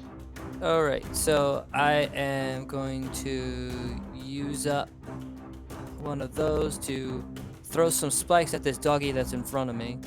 I get to roll 2 separate attacks, and it does He's not gonna get get any He's gonna get an attack of opportunity on you. Why? Because traditionally how attack of opportunity works is if you're casting a spell like while adjacent to a creature that can use attack of opportunity, they get one on you. Oh, I did not know that. I don't think we did that the last time. I did add it into it, but I thought we did do it. I don't think anybody's been close enough to me to do that, so that's why I was not aware of it. Yeah. I was gonna say, none of us have been within, or the ones where we have cast spells, we weren't within range of them. Right. I mean, it doesn't matter. He'd probably get an attack of opportunity no matter which way I went, because I only have a crossbow. I don't really have any sort of like fighting weapons. I gotcha.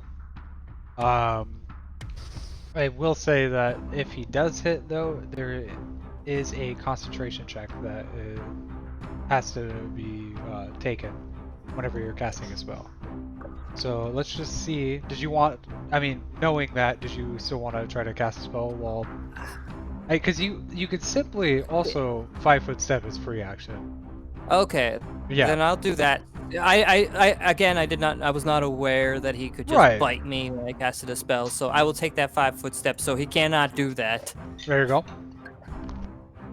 Of course. And then I will.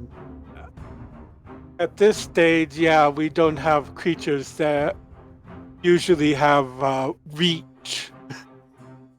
But once we start getting into ones that do have reach, right. 5-foot steps won't make a difference. Okay. Go ahead and roll. Well, that's when reach happens. We're not worried about reach at this moment. Okay, so not with these guys. enter once, 25 to hit him. The one right in front of you? And 18. Okay, those both hit. Yes, this guy who's attacking me. Okay, so it's a D8 plus 6 to the move. Plus 6. Oh, that's plus 5. 6. Oh, I did that wrong. 8, 6. There we go. 9 and 10. So 19 damage in total on that guy. Yeah, you obliterate that thing. Wait, that's necrotic damage, right? He didn't. You did not say he was immune to necrotic damage, as far as I was aware. Right. Yeah, no. You called out that stuff. No, I would have told you. But thinking about it now, it should be, so I'm gonna Yes. update that for the future. So, but as of right now, no, and you still obliterate him. Yeah, it is necrotic damage. Yes, it is necrotic. Now, When you asked the question, it's like, as far as I recall, our friend Jambi did not say that these guys were immune or resistant to necrotic damage. no, as soon as like I thought about it, I was like, he should be resistant to necrotic damage. Like as soon as you hit him, I was like, so I'm just making a note for the future. But you still Well, kill him, and it won't be an effect this combat at all. That's right. I was going off Jambi's information. If he did not give me the proper information, he needs to do Well, his then you gotta get rid of re-education. him. Yeah. Yeah, right. All right. So that is 1 or 2 actions. Are you wearing armor? It was, I probably still. Yeah. So that's technically 2 actions, which gives me only 1 action. I don't know if I have any just verbal spells, because I know those don't cost an action. I don't think there's anything that's just verbal that I've got. Yeah. So just in case, I'll pull out my crossbow and call it there. Okay. And Dakota. All right. So we'll start off by attacking this guy with our stone axe that we had been sharpening.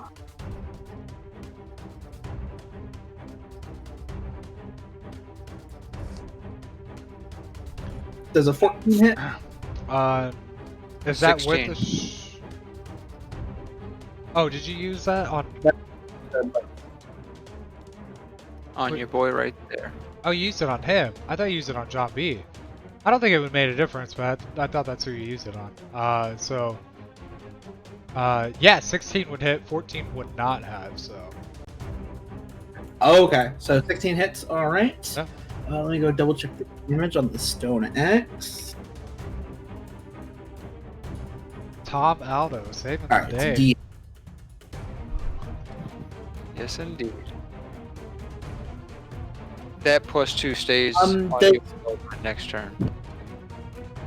Okay. That's for attack rolls. Okay. 12 damage with the stone axe. You kill that thing. First hit. Oh, you only need the 1 attack. All right. Then, is there a free action to just drop a weapon on the ground? Yeah, that's free action. Okay, so free action. He will, after he kills it, he will drop his axe, and then he will proceed to cast Summon Beast right on top of this thing, summoning a swarm of insects. So that is also a base action.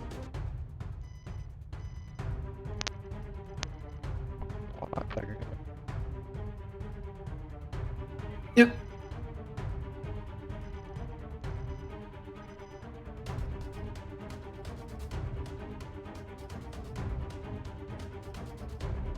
So I'm trying to add tokens for every single monster. I don't think I added a swarm though. Seemed like it.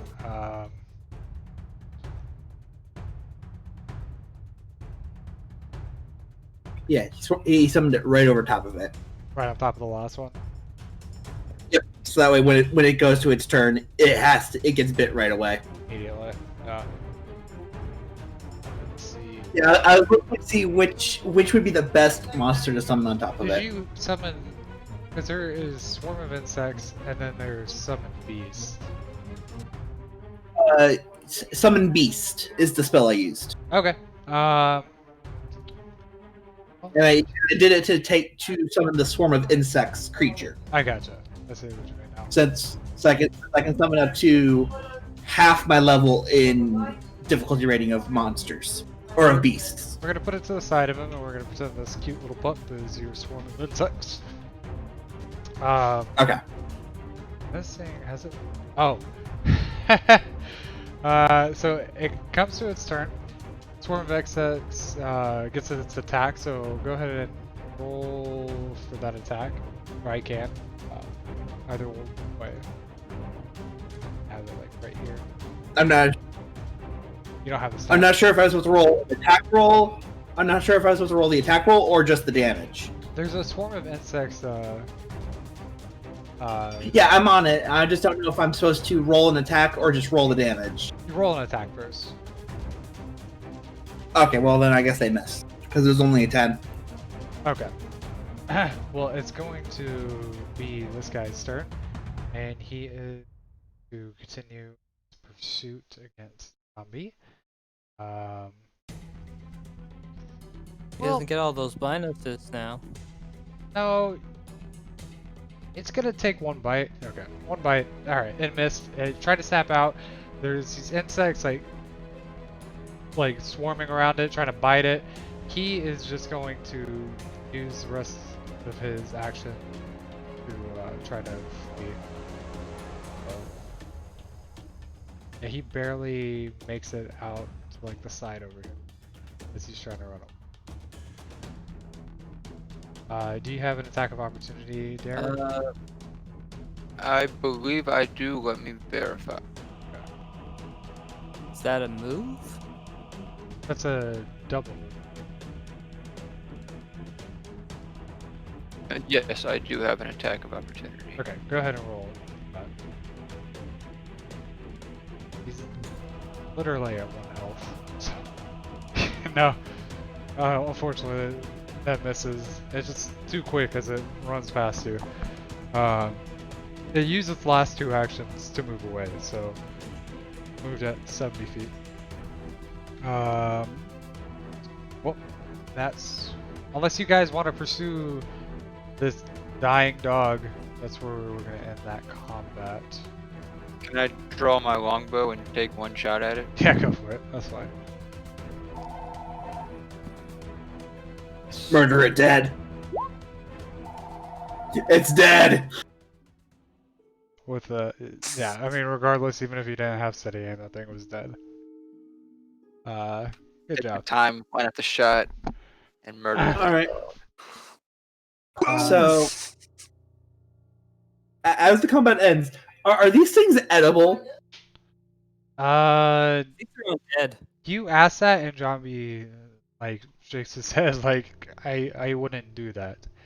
They kind of look like beasts, but they are much fouler than that. They are demons. Okay, As they that's say fine. that, Kramen actually starts throwing up and is like, I want, and tries to get over the nausea that just came on him. Oh right. Yes, I probably would not be wise to eat any sort of creature in this particular barren wasteland. They keep going on the nausea rolls on endurance saving throws, or No, it's only for 1 round. it says They- it says keep going. No, for the effects for Death Hound, Demon Dog. I'm sorry. For the Demon Dog, it's only for 1 round. Oh, okay, Yeah. that's so much better than I thought it would be. Yeah, no, nauseated. That for the conditions, those are general rules, if not stated like in the spell or ability, that you just go off of whatever the conditions say. So like for poison, it's always going to be 1d4 unless, you know, the creature's poison is much more potent than that or something. Did I manage to harvest resources that can be used for crafting off these things? You can get bones off of them, I would say. And, what about their hides or their fur, rather? Where... Given the pictures, I'd probably Oh, the most pristine. I'm going all the way to- up. Oh, for sure. Yeah. I'll also harvest. Yeah. Yeah, between you two, you guys. I rolled a Covered. 26, so I'm pretty sure I got most everything, Yeah, you're good. especially with Hardy Harvester as well. All of what is harvestable that can be harvested from these demon dogs has pretty much have been at this point. Pretty much has been. In a matter of 10 minutes, what was once dead corpses are now just piles of bone. And then you took the piles of bones. Yeah. Yep. All right. So Oh, let's- you guys are aware that Galdo made everybody fur cloaks, right? What do those do? They just keep us warm or something? warm and they give you extra. They're a cloak item. They give you extra bulk. Right. Ah. Oh, cool. Can we add those to our It's a stuff free now? item. I think you can, yeah. How much bulk?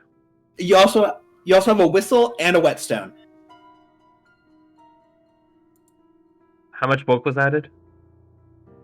I think the cloaks give 5 slots of 4 bulk. No, 4 slots of 5 bulk each, so 20 bulk 20 basically. bucks, right. And then the whistle takes up 1 bulk, as does the whetstone.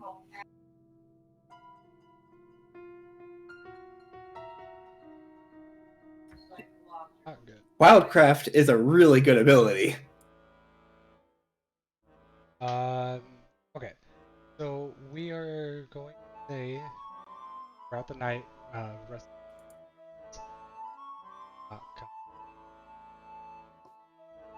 Yep. Start heading towards Farum. As you guys are map. So let's see once again. Yeah. As you guys are heading out of the, go ahead and nature survival. And Therif, if you want to roll an initial one.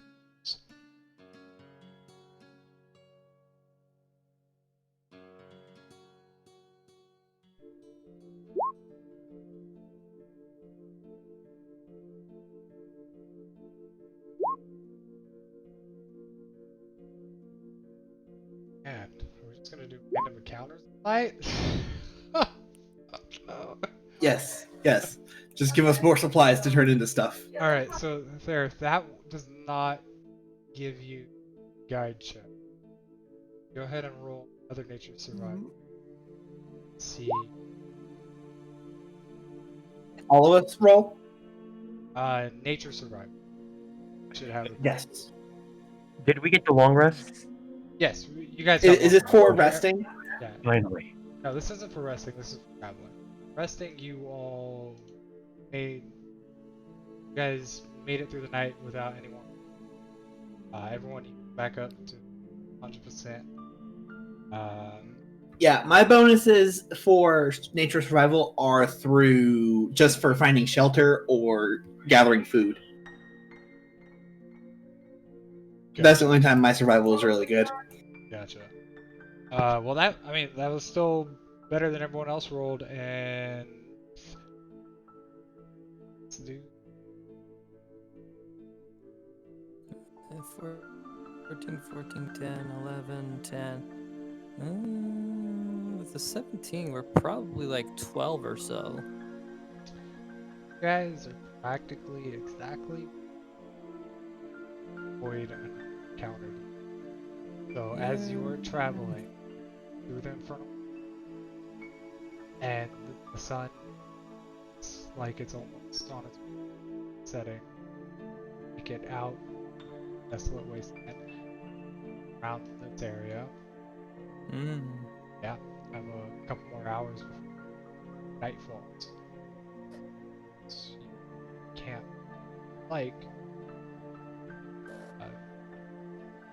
heading out for the next day. Since it works, since I don't know if I don't know if you may have this rule for this, but could we just go back to our old camping spot that worked out so well for us the first time? Yeah. I would make you roll for it, but I think it would be such a low roll to try to find it again that I think that yeah, you're able to head back towards that. I mean, if it worked the first time, it's gonna work the second time. You might as well just use the same. It's like we've got ourselves our own little secret campground. It's like. It's true. Yeah. So you head to the area, which is pretty much like at the edge of a cliff face and very hidden and off of. And we'll say, being that it's hidden, we'll go with just your rolls from earlier, and we'll say that you guys make it again throughout the night on the left. And is there anything that you guys wanted to do, like this day and night before coming to Terra? Because it's gonna be about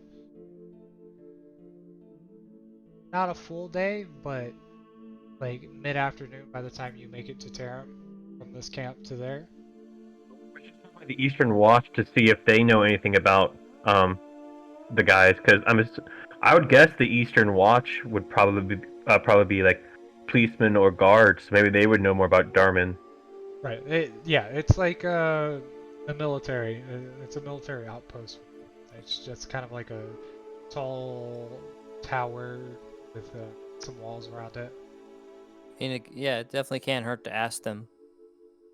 You wanted to ask but- him about what? Darum. Yeah, the Darman. guy. Yeah, Darman. To see if they know anything or if they have any, like, if they're willing to come with us, like if they were trying to raid Tam for any reason. See if we can get some help that way too. Yeah, you ask one of the dwarves, he's like, hey, you see this wall behind me?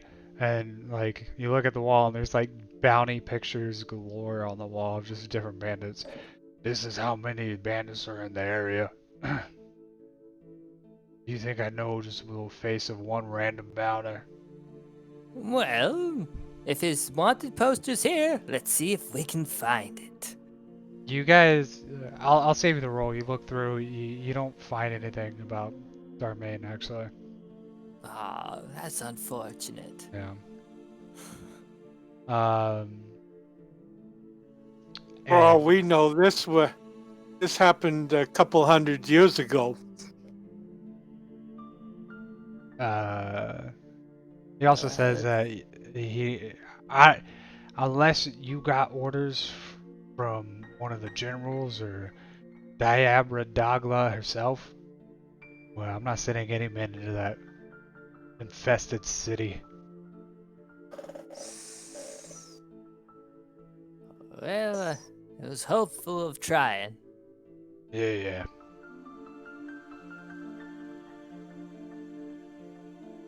He goes back to doing paperwork. The dwarves around there honestly look pretty bored. They're all dwarves. They seem to be entertaining themselves as best as they can, but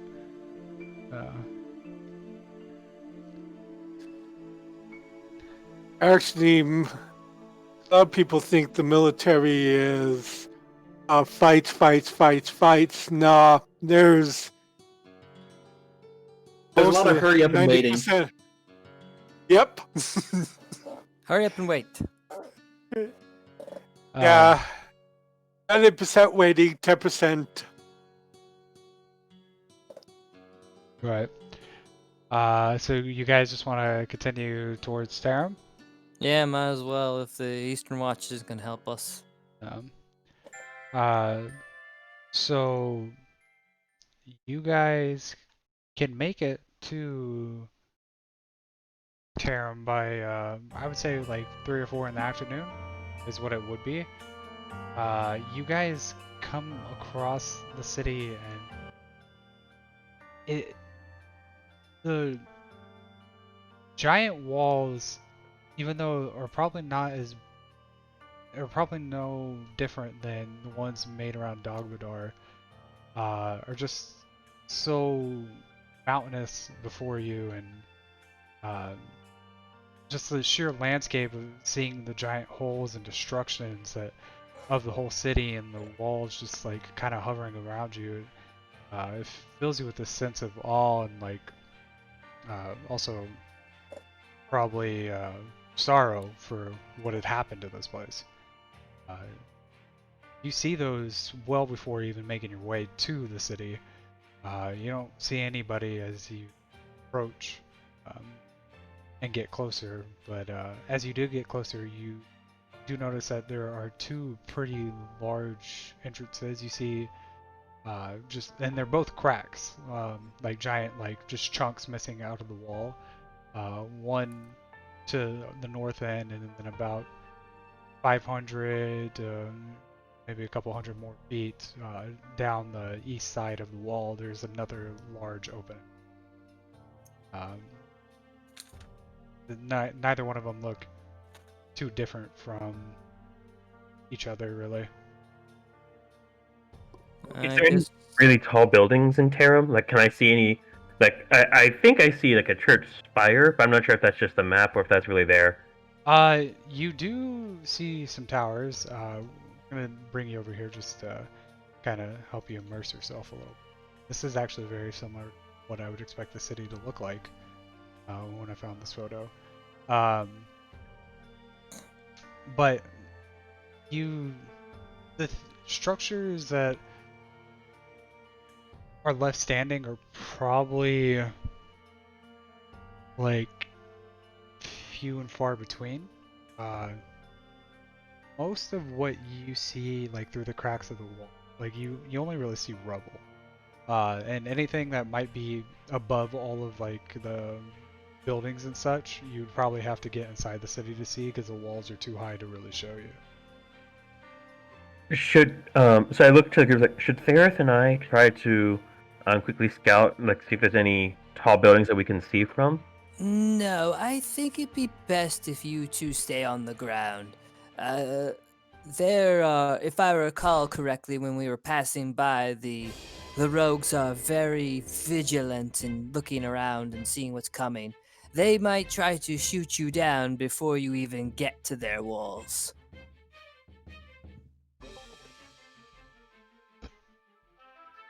It's probably best to stay as grounded as we can in this particular area. Your kind, the wings, aren't common around here. They might pluck your feathers, as it were, if they feel like you have an advantage over them. When he hears pluck the feathers, he brings his wings in he goes to the ground, brings his wings in really close, and looks really scared with big eyes. Like, they wouldn't, would they? These are rogues and criminals, so probably. They'd probably do it to anybody who's not like them, which is most of us. So, what is your opinion on what we should do? Who's he elbowing? Me? No, he's gonna he's gonna elbow Kramer and then like, you ever had to skin a duck? No, I was from I was from our church. The little meat we had was it was given to us by donations. Well, the people Why? that get that meat for you, they gotta pluck the feathers before they skin the duck. And so my people say. Yeah. Oh, I've done my share of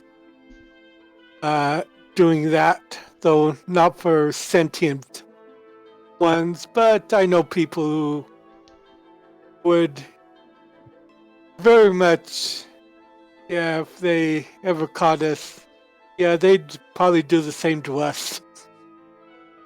Kramer's eyes get bigger and bigger, and he's just like, and he tries to shrink with his wings as close to his body as he can be. He's actually a little frightened right now. Jamal would be like, he'll be alright, I take care of you, don't worry.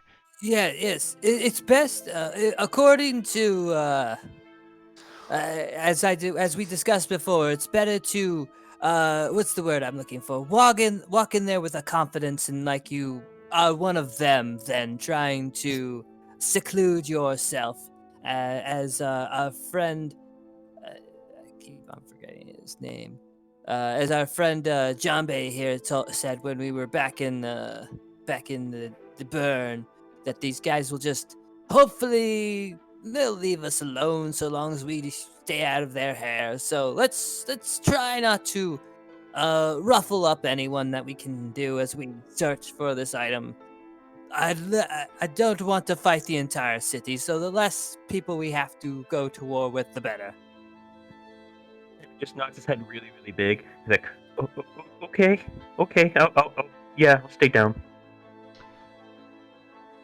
Wait, so, did you guys want to go through this first entrance that you see?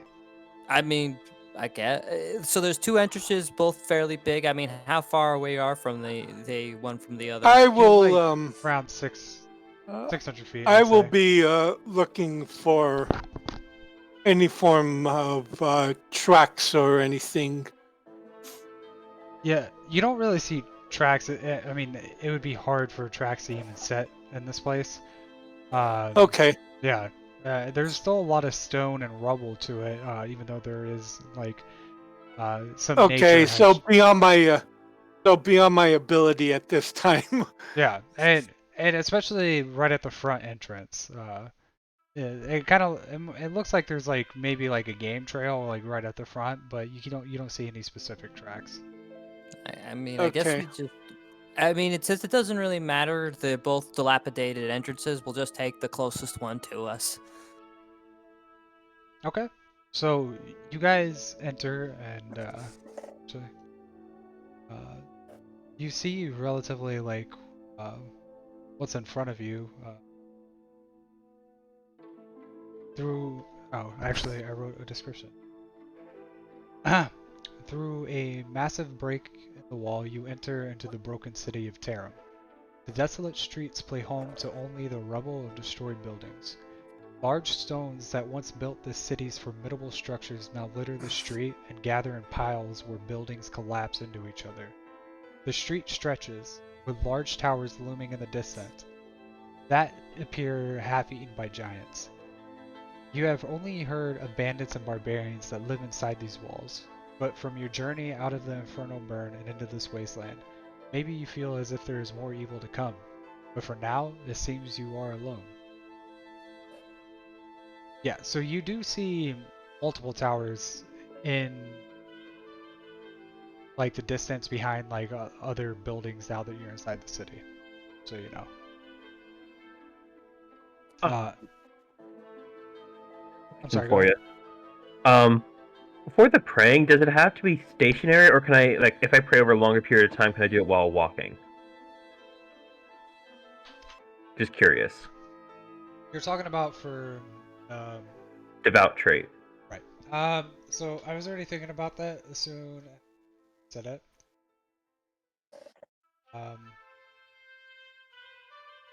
So we're gonna go back to this last number of minutes equal, but it's only gonna take you a full round of action. Okay, so it's a full round action And to it's pray, only- but right. it lasts for a number of minutes. Number of minutes equals to your wisdom score. Okay. Then my guy he's not. Well, he's praying, but I was I'm gonna not. say you can still pray. He's keeping his eyes down and praying that no one sees him. And if someone touches his shoulder, he will actually fly up 5 feet and jump by jumping. But he's just like he's keeping his eyes down because he's really scared right now until someone. Okay, this is Crom, right? Yes. All right. Kramen. Kramen, it's like. So, does anyone here have the knack for finding magical artifacts by chance? Some sort of detection ability? It would not be me. Unfortunately, no. There's a little bit more description that I would like to give you guys. So as soon as you guys walk in, you pretty much you look to your left, and that part of this long street is just like rubble is just on top of like buildings have collapsed into it. It doesn't really look accessible that well, at least not in easy way to go. But to the right, the street is still fairly open, and it kind of like hugs the wall around as you like keep walking, but it goes down quite a bit. Does it look like anybody for that? Is there any noticeable indications that people removed rubble or the rubble just didn't get into that area? It looks like pretty much like the rubble didn't get in there. It does look like that some of it might have been cleared and moved over to the side. But for the most part, it's just like the buildings that are there that kind of like crumbled down instead of like fell over, if that makes sense. Like, Okay. none of the wall Yeah. is like laying in the road too. Not much, at least. Okay. Yeah.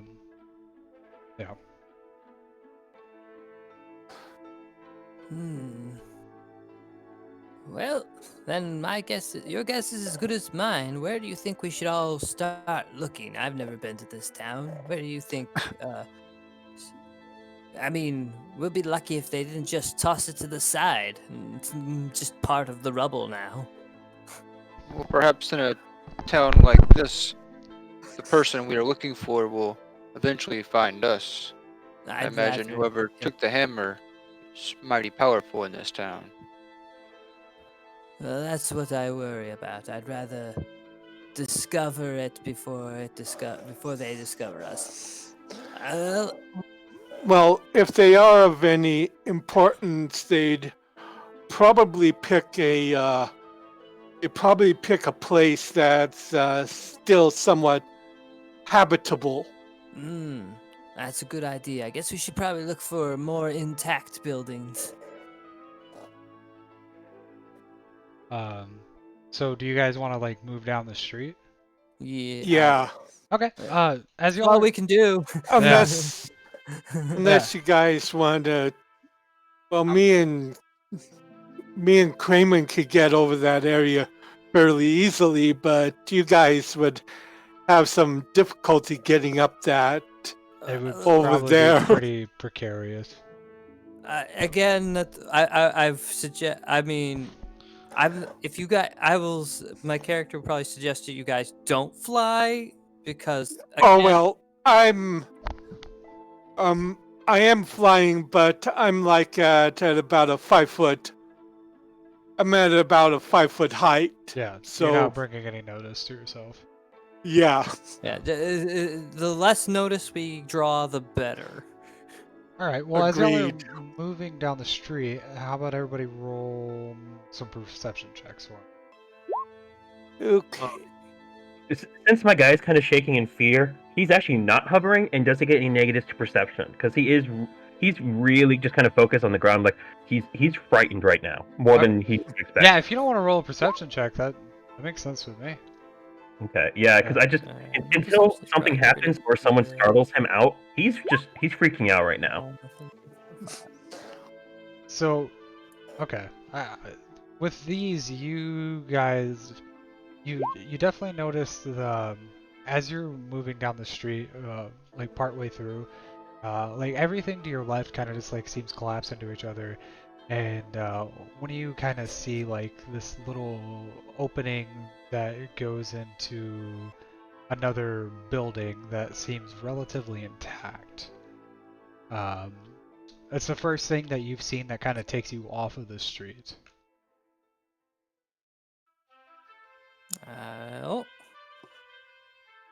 Okay. So is there more to the path beyond this building, or is there? There is. You do notice like far into the distance, like the rubble eventually stops, and brings a halt, or like,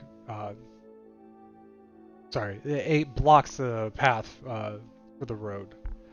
So Alright, eventually, you would have to stop.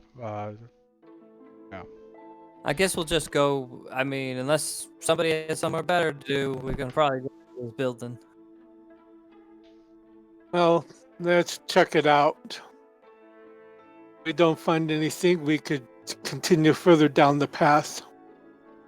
You know, the more I step into this thing, the more I'm wondering if this reward's worth it.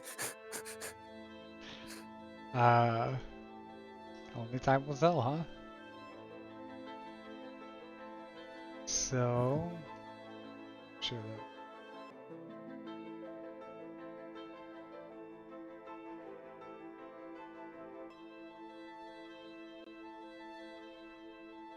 Well,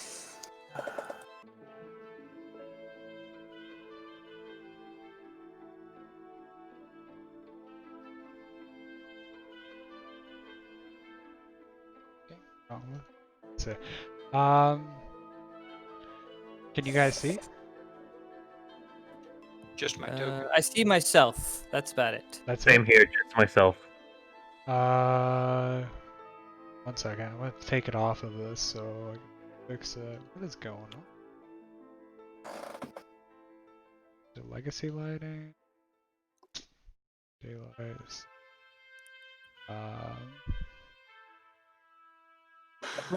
Combat, can we take a quick break, or I can go by myself because it's already 9:30, or almost 9:30 already. You need it. Yeah, I mean, we can. Let me see real quick. Because it's not very big, I'll just keep it on daylight mode. Can you all see now? I can see. Yes. Yep. Okay. Yeah, we can go ahead and take a quick 5-minute break or so. Okay, cool. Right.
There we go.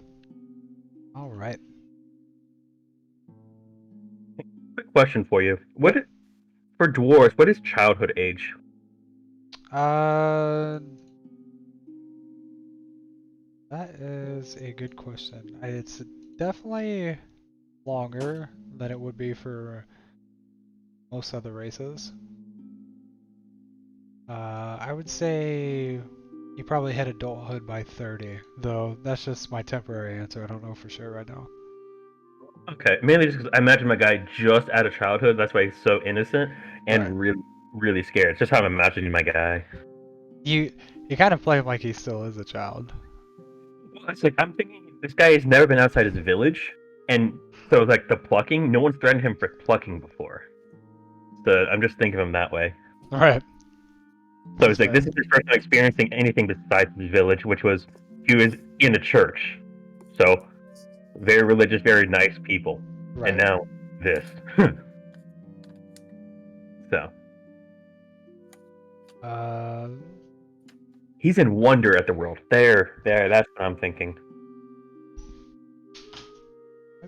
is everyone here? I'm here. Right, I don't know if definitely. anybody. I'm here. Hatchet. Nope, his mic is muted and deafened, so I'm guessing not.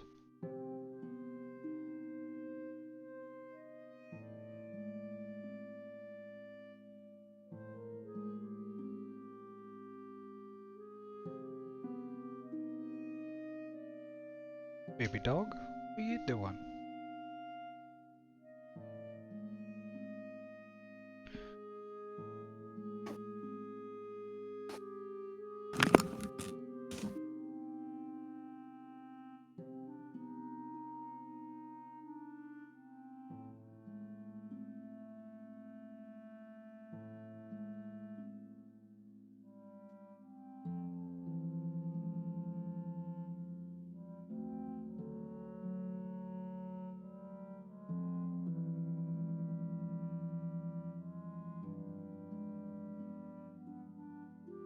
Go.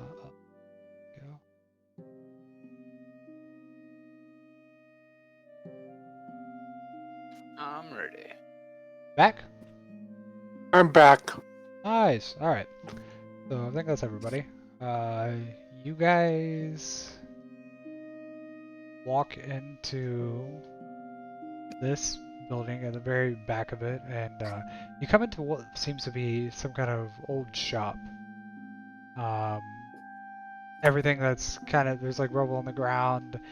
Things are still mostly intact, though maybe a bit precarious. You do have a broken set of stairs right in front of you, as you can see, and around the corner is like this little shop area. How would you guys like to proceed into and as you get into here? Okay, so there's no we can't go up the stairs, right? It's just broken stairs. No, you probably could. You just have to like climb up the steps, but it would probably require like some kind of athletics check. Cautiously and perception check. I'm gonna look at the wall over here. The wall is really nice. Yeah. Even though this building dilapidated, this wall over here, it held up Yeah. really well. I'm impressed. You're amazed by how well it held up. Absolutely amazed. Gilda will also take a look around the room. Sorry about that. It's okay.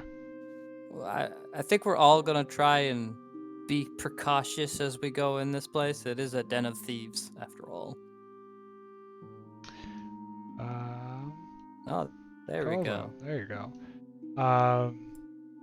So you notice, as people are moving by you, right here, there is actually a sign, and it says, you kind of like wipe off the dust off of it. And actually, do you read Dwarvish? Or do you know Dwarvish? I don't think my character does. But I know I have like 2 dwarfs, or I Right. have at least 1 dwarf here that can translate for me. Right. I know somebody as King who Gildo. no longer is it. But Kramen is still a part dwarf, right? Or is it Tom that's part dwarf? Kremen is still a part dwarf. Right, yeah. Okay. So yeah, you wipe off this sign, and you guys kind of go around and look, and it says, Domadul's Magic Shop. Oh. Fast. Does that name mean anything to you? No, the other part I find fascinating. The fact it's a magic shop. I don't care who this Domadul guy is. It's like his name could have been Domino for all I care. I will be 18 around where I am to try to check out this other side before going over there, by the way. Okay, so you just like walk. Are you Yeah, walking? just walking around the corner, trying to take a look what's over here. To perception. Okay. Yeah. Yeah, I mean, everything's kind of like rubble. Like if you like, there's these shelves right here, obviously, but like there's like just wooden planks and rubble and shit in the way to really like try to search for anything particular or meaningful. You'd probably have to roll investigation checks. Okay. Well, at this point, I'm assuming I was called over to read the sign. But yeah, so that's what I was rolling. Okay.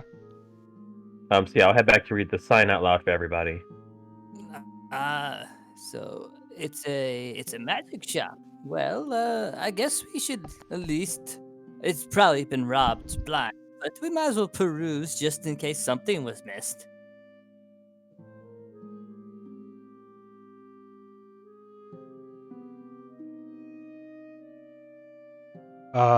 Okay. What areas would you like to? I'm gonna at move and least check look. out?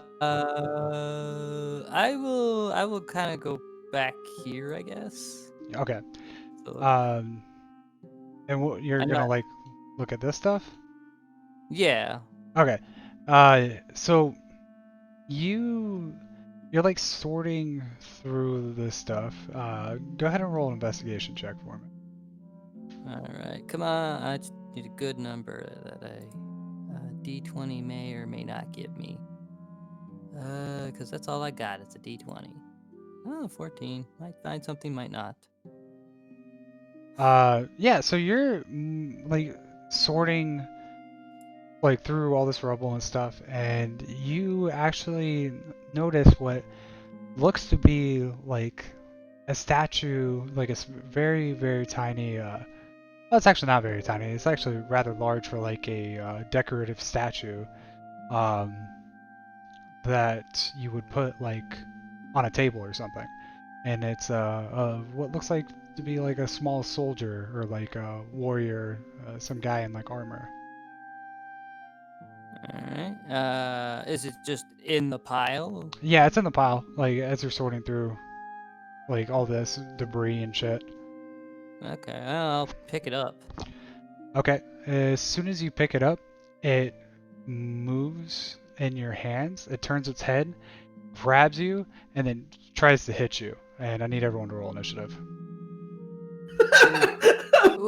It's like what? Tiny? Yeah, it's tiny. Okay. Hey, nice job, Crayman. Thanks. I have no idea what's going on, so I'm like, "Ooh, this wall. There's something nice about this wall over here." When I'm looking at. Like Wait, would my guy know, or did you have to wait for Colpo to go before you even noticed something happening? This thing's gonna get a surprise round, and then we'll go with like initiative order. Okay, cool. I can at least do something. That's a good start. 16 plus 3, right? I think. Yep. John B got a decent one. Let's see. So Crayman's with a 23. Sitting pretty at the top. Thereth, have you rolled yet? I don't think so. Okay. Derek, 7. Ooh. What-oh. That's an 8. I didn't add my +1 yet. What's an 8? Oh, okay. That's an 8. Okay. Geldo got a 12. Same exact thing. Koval with a 14. Let's see what these little guys rolled. Luckily, this thing Let's see.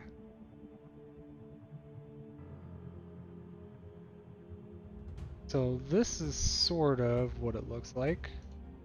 And it's just a really tiny version of this. It just looks like kind of like a small statue.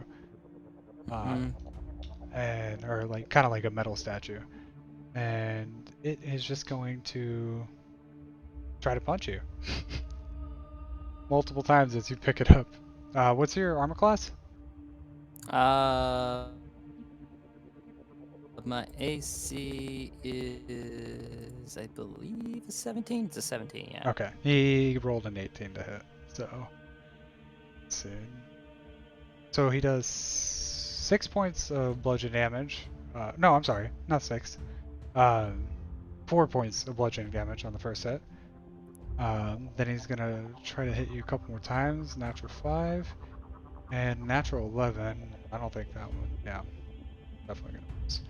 So he misses the rest of his attacks, but he hits you once by punching you. So he hit me for 4. Yeah, hit you for 4 damage. I mean, okay. So So as soon as you wake this thing up, though, and it punches you, it like noise starting to get made. Let me see.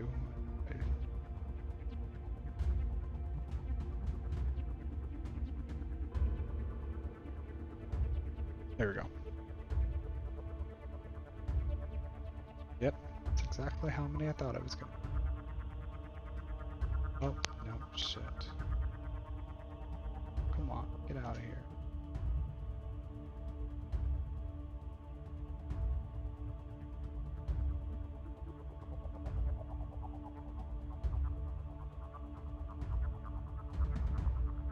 So,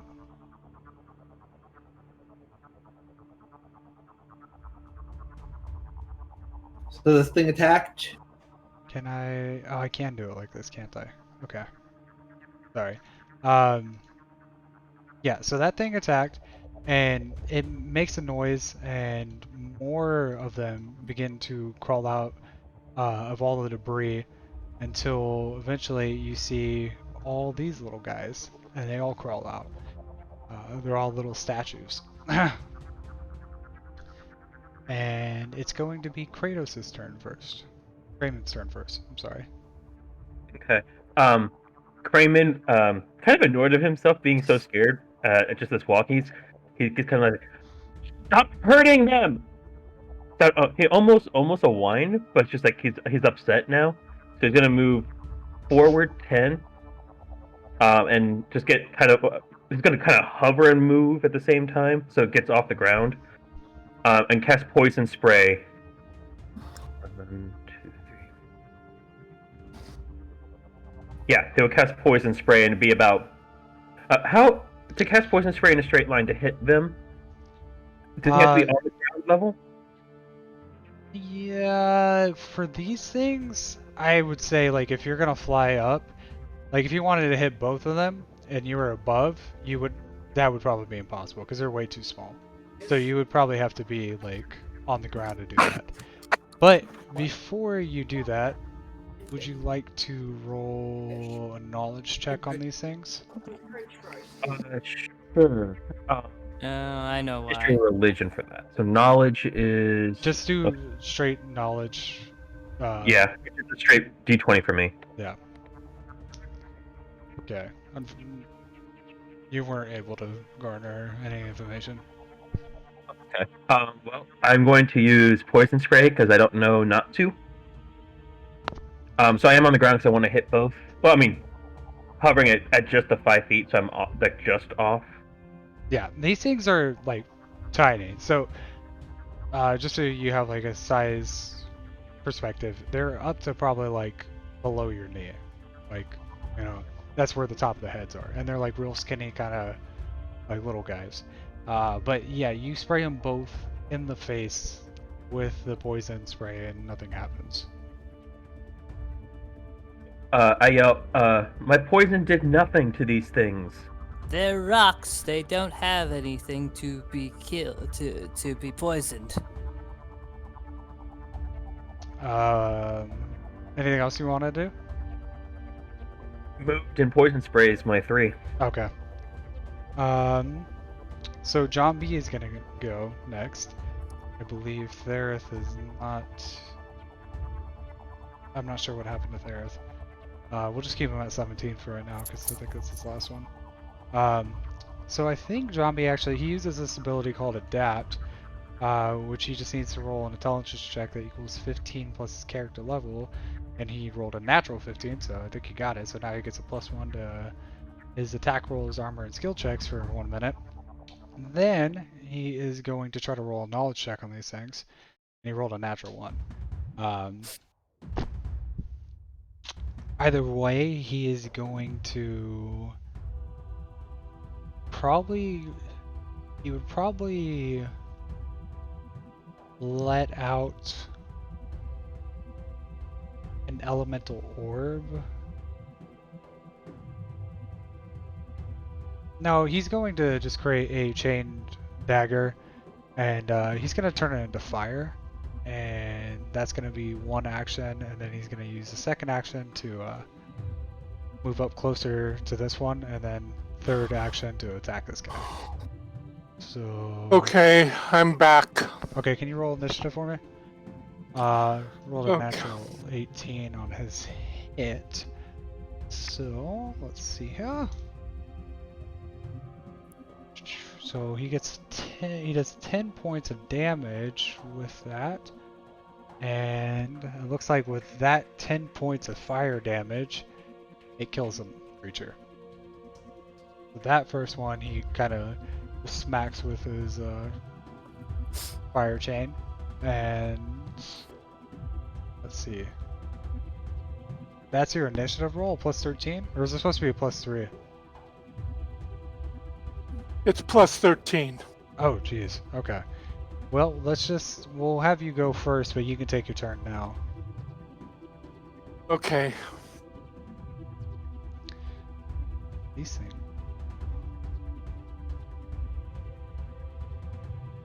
And like a 5.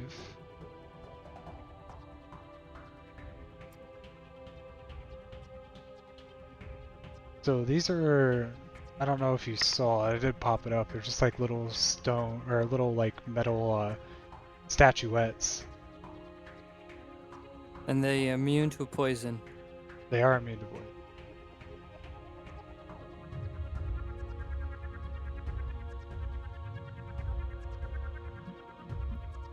I'll be gone for a few minutes. Sorry. Okay, we are just going to skip him. Shiro. All right, I'm holding this guy currently, correct? Because he's hitting. Yeah, we'll say you throw. have him grappled. He's Okay. punching you in the face. Can I huck him at the other one over here? Just like throw him? Sure, you trying to hit both of them? I'm basically using him as like some sort of weapon to throw at the other guy. So I guess it would be damage. I'm trying to use him to hit him. I don't. Sure how you- Yeah. Go ahead and just roll like a ranged attack roll. Okay. Well, hopefully. I mean, even if I miss, I'm still throwing the other guy. So I'm not sure if that will damage him or not. I think it's a +2 for my range right now. Yes. Come on, good number. 22. Oh wow! I That's what's smashed funny. them good. Wow. Okay. Yeah, go ahead and just roll 2d6 for the attack and add your strength or dex. Do either Am one. I the one who doesn't see us on the turn order? I Yes, I either. only don't see the either. monsters on the turn order. There's only one monster in the turn order. You are Yeah, next. that's all we see. Are you sure? Try Okay. refreshing. Okay, they both take 10 damage. Okay. You definitely beat him up a little bit, but it doesn't look like it did as much damage as you would expect. Okay. Yeah, you chunked him really well, and you're like, wow, that didn't do anything. All right, and I saw this guy use fire on these things, and it seemed to work pretty well. Yeah, fire didn't seem to have any issues. Okay, then I will use my elemental orb to barbecue the guy I threw. Okay. So that's so I roll that with a -2, right? Right. Because it's an attack. 20 plus 4. Well, that's a. I guess the dice giveth and the dice taketh awayeth. Yep. That's very true. And I think because that's a spell that took 2 actions. Yep. Okay, sorry for that. I'm back. Okay, go ahead and go. Okay, so what happened? Zombie hit this guy with a fire chain, and it seemed to do just normal damage. But Koval chunked one of the guys at the other, and they crashed into each other. It didn't really seem like it did too much damage to them. But there's still 6 of these little guys running around. Okay. They seem very resistant to pain. You might want to try something that's a little bit more abnormal. Okay.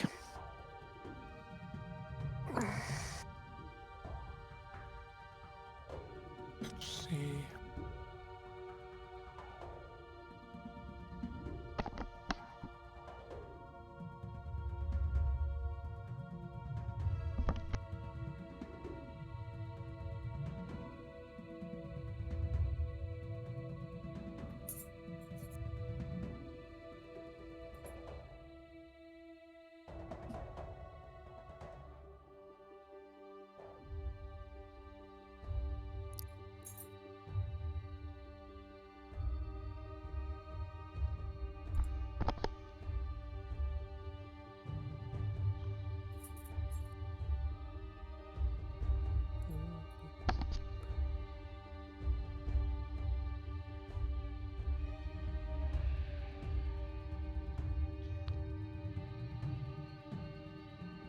Right? Did you want to attack?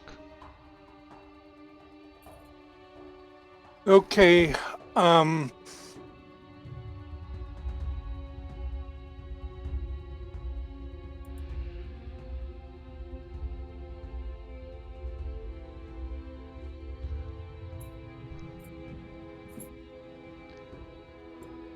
Okay, I do a brilliant ray against one of them. The one right in front of you? Yeah, Okay. might as well. Alright, go ahead and roll an attack.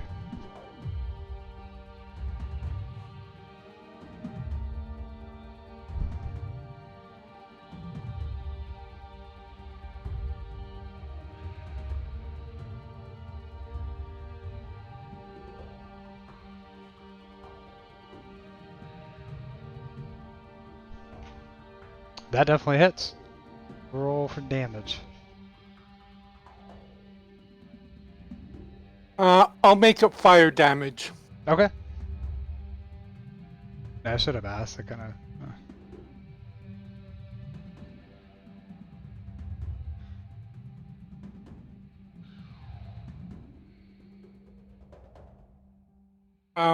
Add 5 to this.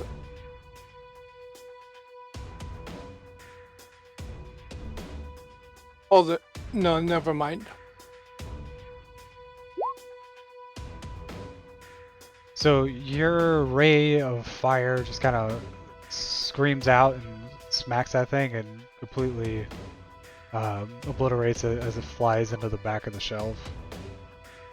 Are you wearing armor, by the way? Yes. Okay. Which means that that's my turn. Right. As a free action, for my chain chain dagger, I do that maneuver. Okay. Oh, and this area in front of me right here, that'll be my claimed territory. Okay. Good to know. Ghetto.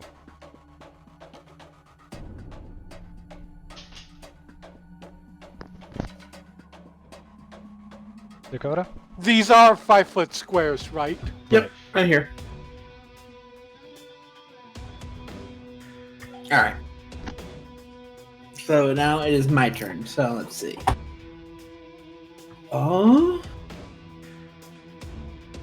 I guess we'll start off by just casting our summon beast right here. And we will summon in. We will summon in.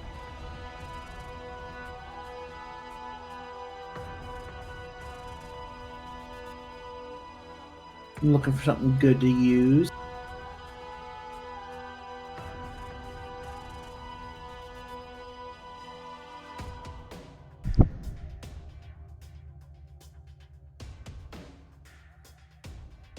I guess we'll summon in a hound right there.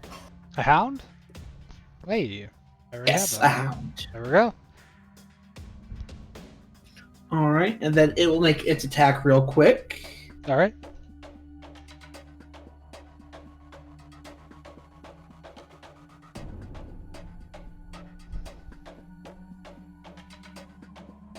Or does it get the full amount of actions that it normally would? Let me go look at the spell.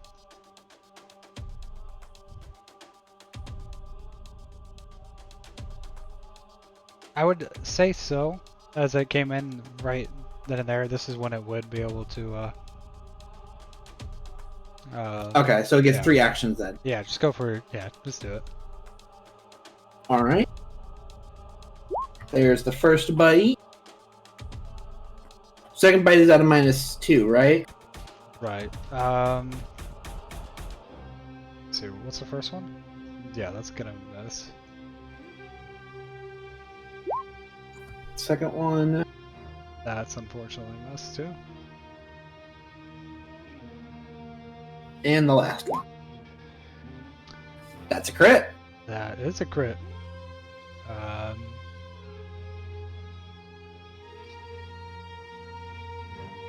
So, unfortunately though, it wraps its jaws around its mouth and it tries to bite down, and in doing so, it actually kind of crushes some of the teeth inside of the hound, and it whimpers from the pain and backs up. He bit down so hard it would have killed most of anything, but it looked like it didn't do anything to this guy. So no damage? No damage. Alright. I said that the folks seem to be very resistant to be attacked. That's a little bit more than resistance, though, just so you know. So he's immune As to piercing a- damage? Also, it as didn't look like it did anything to the statuette, and it looked like it just crushed the teeth in the hound's mouth. I will do as a free action, since I have a profession guide, I'm going to try to identify these creatures unless somebody else has already done it. No one's done it yet. No. Someone's tried. So if you want to roll, Everybody's real quick. failed in trying. Yeah. Mine will be at minus. Mine will be the DC will be reduced by 3 for me. That's only for beast and wildlings. That's only for beasts and wildlings. Yeah, Okay. it's a guide. So, you would have to Ugh. just use a knowledge check to be able to figure it out. Which, I mean, anyone is able to try to, if you want to, but yeah. Well, be a knowledge check real quick then. Yeah, go for it. Okay, so you actually do succeed, and these things are called the statuette constructs. Yep. They are resistant to non-magical bludgeoning, but they are immune to non-magical piercing and slashing. They have a plethora of immunities, condition immunities that I can let you know at a later time, but they are, if you do damage to them, they don't really have too much health. It's just that they are immune to a lot of different stuff. So, and yeah, I mean, they don't really have any special abilities or anything. Besides looking like a statue. So as a base action, in that case, Gildo will cast Weapon Growth on his axe in preparation to attack as he moves here On his axe? with his third action. Yes, on his axe. So they have immunity. They're immune to slashing. Just so you know. I don't know if you. Wouldn't Weapon Growth be classified as giving it a magic enhancement, turning it into a magic weapon for the duration? I can see. Let me look at this graph. I do know. Weapon Growth. Oh, no, never mind.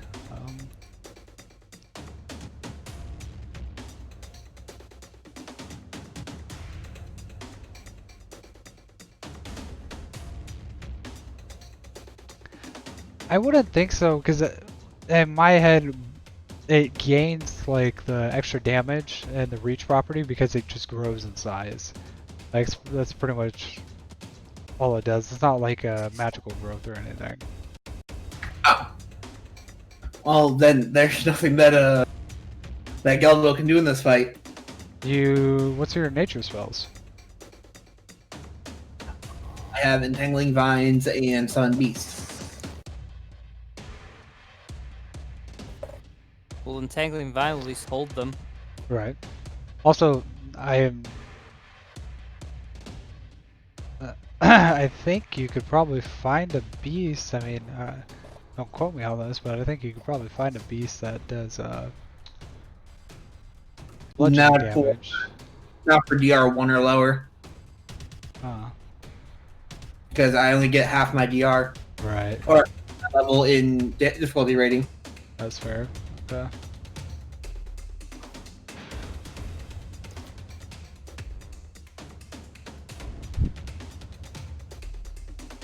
Well,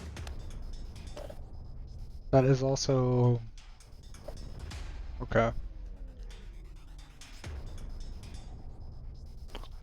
So instead of doing the weapon growth, he will just cast Entangling Vines. Okay. What area would you like to target?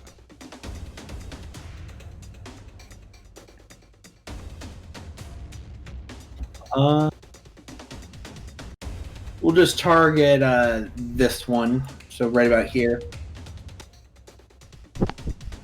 To target. Target this guy. If you put it there, you can Yep. get both of these. That's true. It has a 10-foot reach. Tangling Vine can only target one person, can't it? I'm looking Yeah, at it's it. only one target. Yeah. One target at a time. Yeah. It's one target that it can hold. Right. If I were to choose another target, it would stop holding the first one. Okay. Yeah. So which square did you want to put it to exactly? That one right there? Okay. So We'll the put little, this one. yeah, the little thing needs to roll a dexterity saving throw. Natural 4. So he is Yep. going to get pulled over to here And grappled. and grappled. And let me roll a little shape here. There we go. Cool. Alright. Derek. Alright. Can I, instead of stabbing with my spear, can I whack him with it? Since I see that piercing damage is not doing much of anything. Yeah, I could say I don't have rules for improvised weapons. I'm gonna write a note for that real quick. but that's what that would be. So I would say you can make an attack as if you weren't proficient with the weapon. So you can go ahead and roll an attack with like a -4 to it. Alright, give me 1 sec.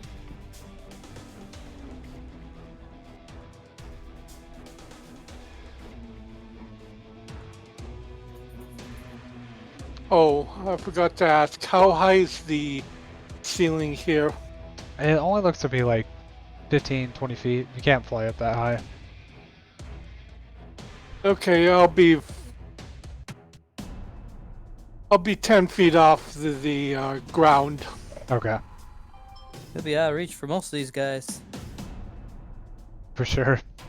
Yeah, -1 is not its armor class. Did this guy in front of me go yet? No, it has not. Only one of them went in the surprise round. That's it, and he's over here. Alright, I would get a +4. At 3 still does not That's hit. probably still would not hit. No, Okay. 3 does not hit. So ambush, would that work on all my attacks against him or just my initial attack? Let me go look at the. I believe just the word is when you take this ability, if you attack a creature that has not gone yet in the initiative order, you gain a +4 to the attack roll and a +2 to your bonus damage. I would say before, or any attack before, because I think that makes it more fair to have. If it was just one attack, it wouldn't be that great of an ability. But this helps. Alright, so yeah. what more do I add? What's the So next, no, okay, so the you. down? So I would say you can use like your normal modifiers or your dex. Just do it at a -4, but since you already have ambush, it's just a straight roll. So you rolled a 3 plus whatever your dex is. Alright, that would be a 5. Yes, that'd be 8. 8. Okay, that's not gonna hit though. Alright, my next attack Okay. would be at a -4, correct? Next attack would be at a -2. So Okay. would be so it would be math. It would be 3. It would be a +3 for you. Oh, I have a question for you. Yes. Does ambush apply to even spells and such, or does it have to be weapons? It's as long as you just attacked a creature. Okay. Yeah. Yeah, you can use that as a. Yeah, I spellcaster also feature. have ambush. Yeah. Yeah, that's unfortunately not gonna hit. That was my turn to draw my spear and then whack the floor twice. Man, I love the construction of this building so much. I'm gonna hit it. So this thing, well, it's And then a free action to your boy right here. You get +2. On my next attack.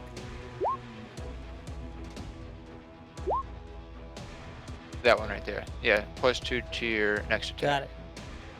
So Ghetto, what is your DC for your spell? Jeez. Dakota? I don't think I passed, but I think I'm 1 off. Dakota, are you there?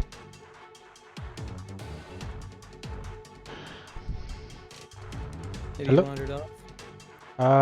Let me just pull up his character sheet, because I can do that. Looks like he did. I'm calling 13, 14 max. I think it's 13 as well. He rolled a 12, I believe, so... Let's see. Resolution 5, so yep, 13. And I'm pretty I'm here, sure- sorry. Yeah, rolled a 12. So, 1 off, he is still stuck.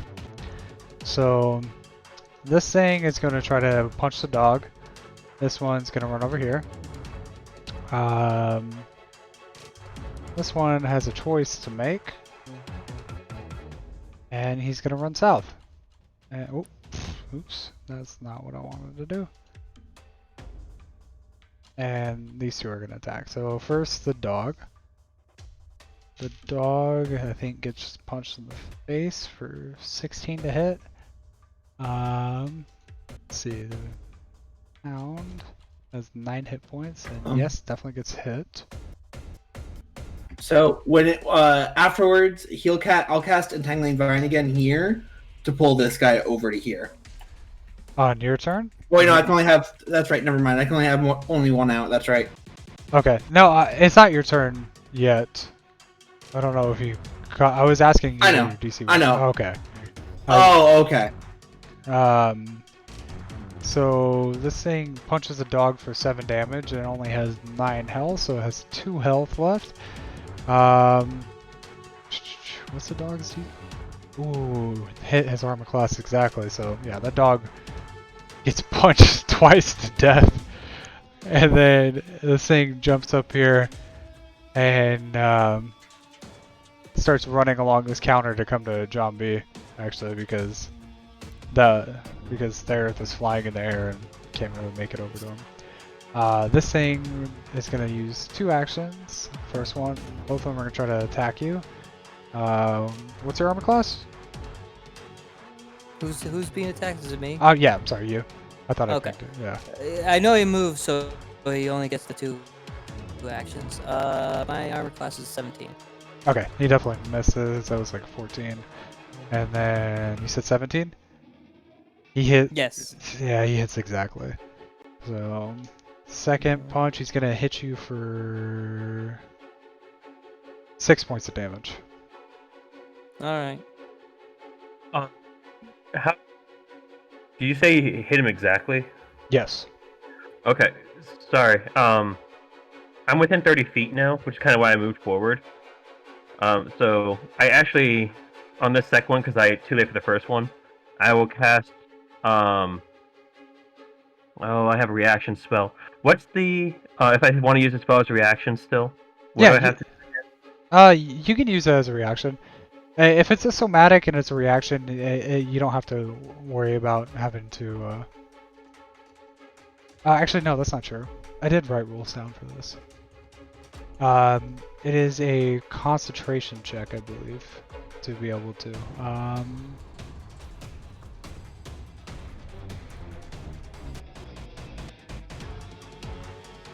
Sorry, I'm trying to find those. There Yeah, it I is. think you're right. It does.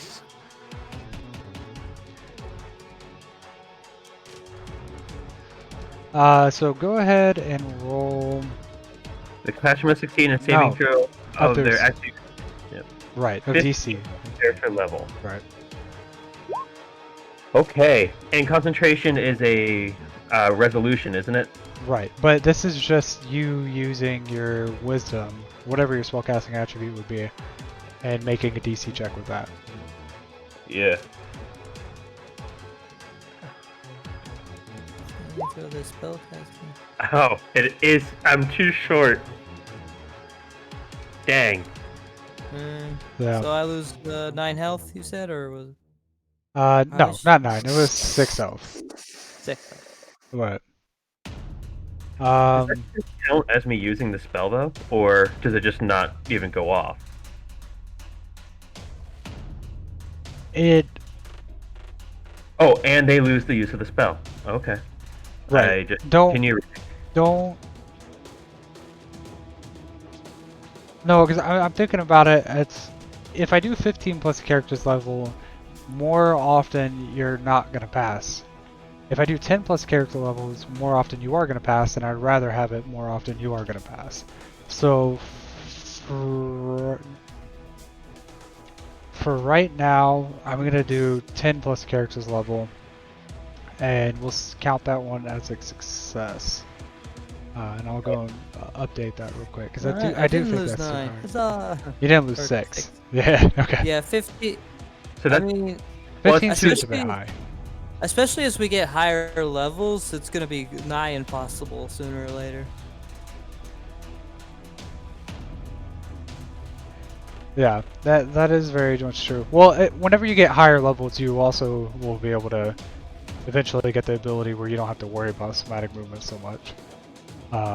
But yeah, so that's gonna be a pass, and that was his Yeah, only so he last attack. adds 2 AC to his.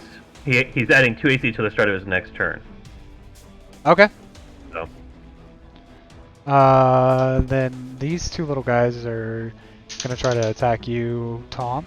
This first one. We'll go with the one that has 3 attacks on you. What's your armor class? It is a 22. Oh, really? It is. This guy rolled a 21, so misses on the first one. Juke Miss. that one. Yep.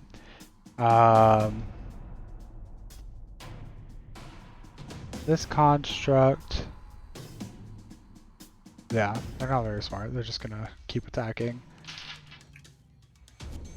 Yeah, they both miss. All of their attacks. Alright, Thereth. Okay. Since it seems that I basically with that obliterated that creature with that spell, I'm going to do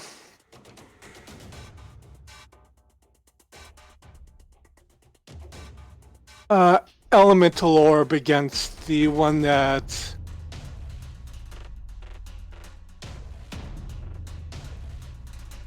that one. Okay. Go ahead and roll an attack.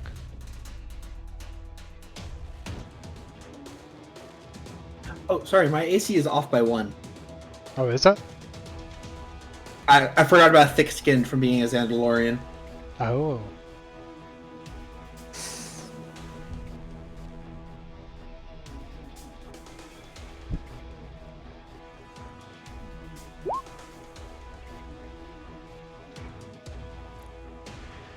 That hits.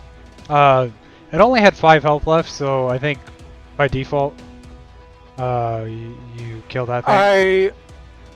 My resolution is, I have +5 to it, so to whatever Yeah. So yeah, you kill that thing in the first set, and you're still doing fire, correct? that was a dual action. He's asking the damage type you were doing. Fire Okay. also, All right. since it seemed to work against them, might as well stick with it. Right. Any other action you want to take?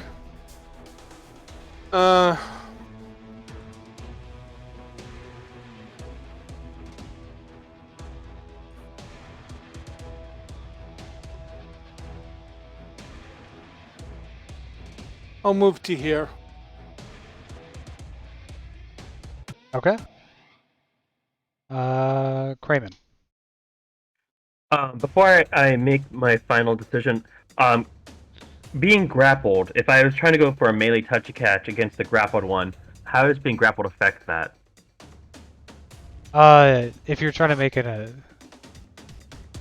affect that creature? Yeah, the grappled one. If I was trying to go for a melee touch attack, does grapple affect that in any way? Yes, they do lose their dexterity, I believe. And -4 to their AC. Also, I think it's, but that might be wrong. They might just lose their dexterity. Yeah, they just lose their dexterity. This is what I have. Okay. Yeah, the -4 is any attack they try to do. Yeah. Okay, well, for the heck of it, I'm going to try. I'm going to move up, and then use Elemental Touch as a fire attack. Okay.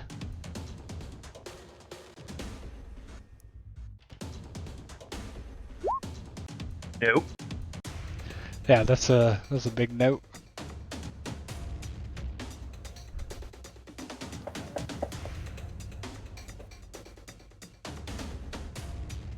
And that was moving and spell, so I'm done. Okay. Jambi is going to walk up to here.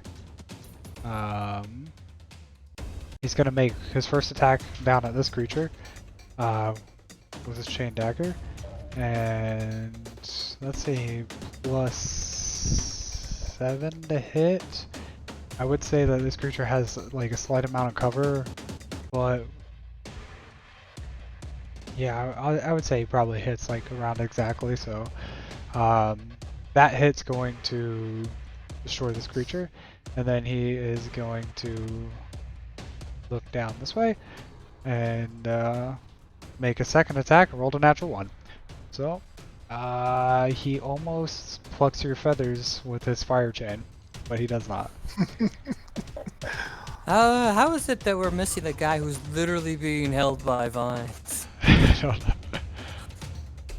He's probably like moving around, like, trying to get out of it. Koval. Your minds at the same time, you know. All right. Since this thing's dead, I will take a little 5-foot movement so I can see over. Because I'm assuming that this is like some sort of bench I have to see over. It's a counter. Yeah. Okay. Can I take a 5-step punch? Yeah, you can climb on top to of get it. on top of it? Yeah. Okay. I don't know the rules on that. I mean, I have pretty good climbing given my brace anyway, so. I mean, figured- depending on how tall you are, you can probably just like step up on top of it. So I'm not gonna make you roll or anything. All right. And then since this guy, since this friend over here has 2 of these guys, I'll try to hit this one with what is it? The elemental orb. Try to give that a shot. Okay. So he said I get a +2 out of this. So D20.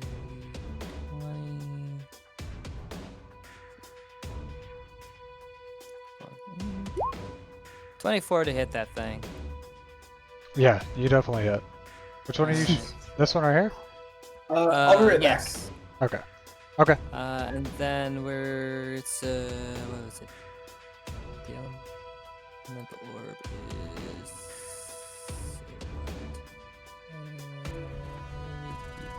Okay, D6. So this is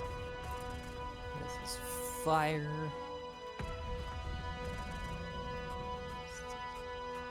Okay. 11 damage to that thing. Yeah, that hit obliterates it as it like flies into the debris. Alright. Well, I can only do that because, unfortunately it takes 2 turns to do magic. I'll definitely have to figure out how to get out of my armor at some point. But right now I feel safe in it, so, I have to sacrifice safety for eloquence. I mean, I still think y'all are doing pretty well for the fact that you can only cast like elemental orbs and shit like that at 2 actions, you know? Mhm. I don't know. That's just my opinion, though. I'm sure as a spellcaster, it's probably not the funnest update that you guys have seen. Well, I've So- played under worse. Yeah, in one of the games we were playing, and it was an established RPG. In order to cast spells, first you had to most spells took 2 rounds in order to cast them. Of course,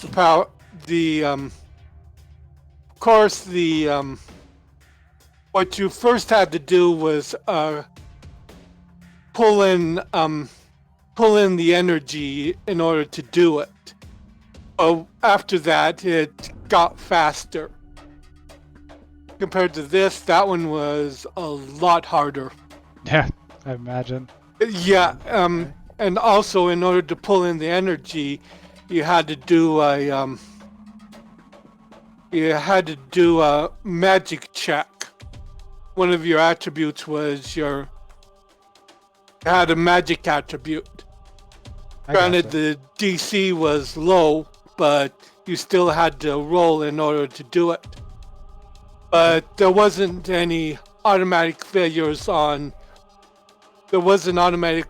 There wasn't any automatic failures on 1 or automatic hits on 20s.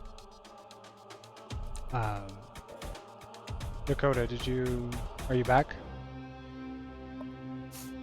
Yeah. Oh. Well, I know this is kind of weird and abrupt. Just go ahead and take your turn, Tom. And we'll do Dakota if he comes back after. Alright, once again, I'm gonna try to whack him with Okay. my long stick. And what did we decide that was again for the modifier? Just my dex? Yeah, just your dex. Well, now you're gonna get a -4 because your ambush was the thing that was balancing out the -4 for the improvised weapon. Okay. So yeah, it's gonna be your dex -4.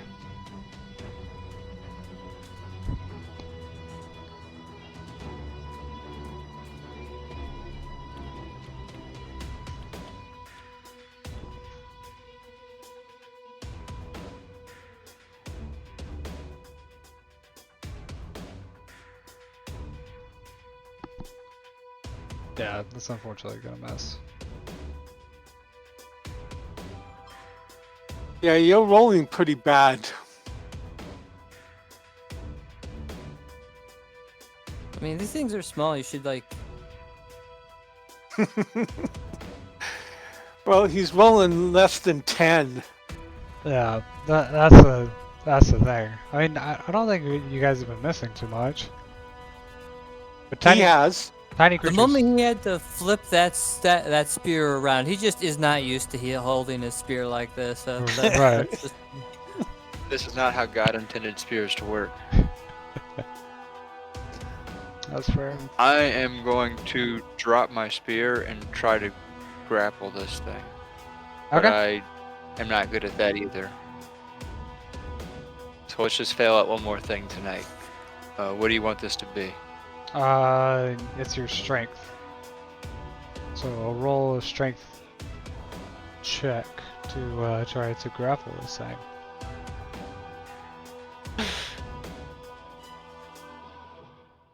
That's all we get. Wait. I'm back. Sorry about that. Okay, yeah. Look, just let me know when I'm able to take my turn. It's your turn right now. All Yeah. right. So, real quick question: Okay. the Goliath toad. What does it mean when an action is a dual action? That means it takes 2 actions to do that one action. Okay.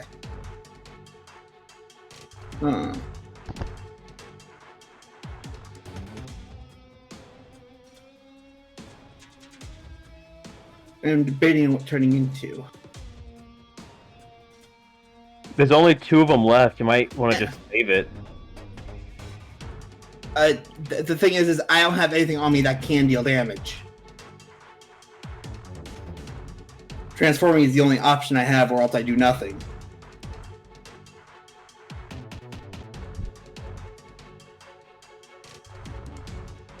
Well, maybe you can just Yeah, use I'll your just turn. pass turn then. Yeah. This one's going to try to break free, and rolled a natural 1 to try to break free. So that's not what it's doing. Then this other one's going to take 3 attacks at you, Tom. The first one, you have a 22 AC, so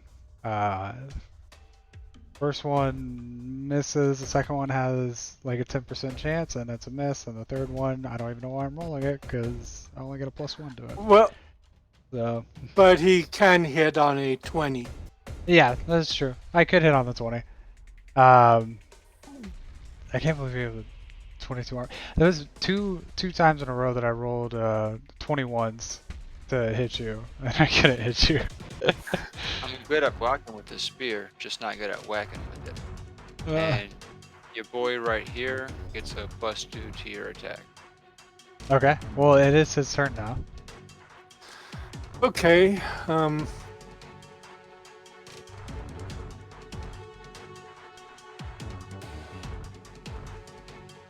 I'll attack. No, I'll attack that one. Elemental orb. Okay.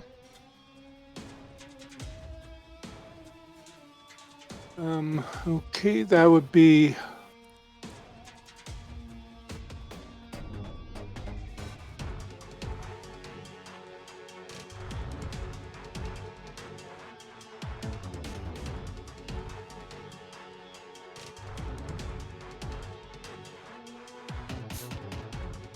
That hits. And so 1d6 plus 5.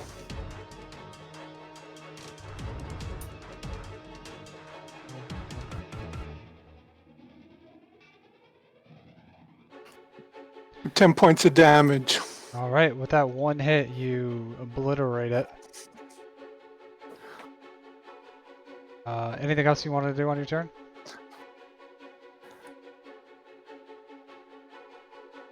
I'll move to there. Okay. Well, if I use my actually that wouldn't be. You said they're totally immune to slashing and piercing damage, correct? yeah. Yes, I did. Okay, so I'll move to there then. Okay. Right in the way of Jambi. Zombie can make a 5-foot step. We'll be okay. Just go right here. I'm 10 feet in the air. Yeah, he swings low while the earth is going high. Kramen, it's your turn though. You're getting fired.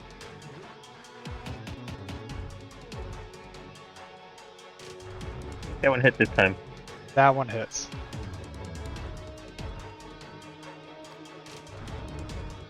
And you as well. Burn that thing to a crisp. Right.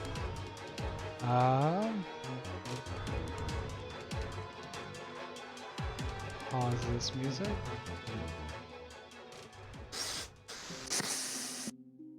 Okay, there we go.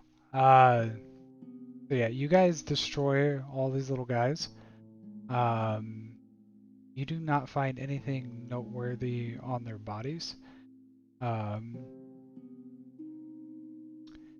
As you're standing on top of there, Koval, you feel the counter kind of starting to give way. As you're about to like hop off of it though, you find your leg goes through, and when you like, it doesn't do any damage or anything, but you do get stuck for a second. It probably startles you, and it goes into what looks to be like just this little open area that was inside of the counter. And when you look in there, you actually see a pair of boots. Ooh, here we go. I will take these boots. Would you like to roll? I mean, I could try Arcana. It's not my best score, but I can give it a shot. Whoever wants to try it.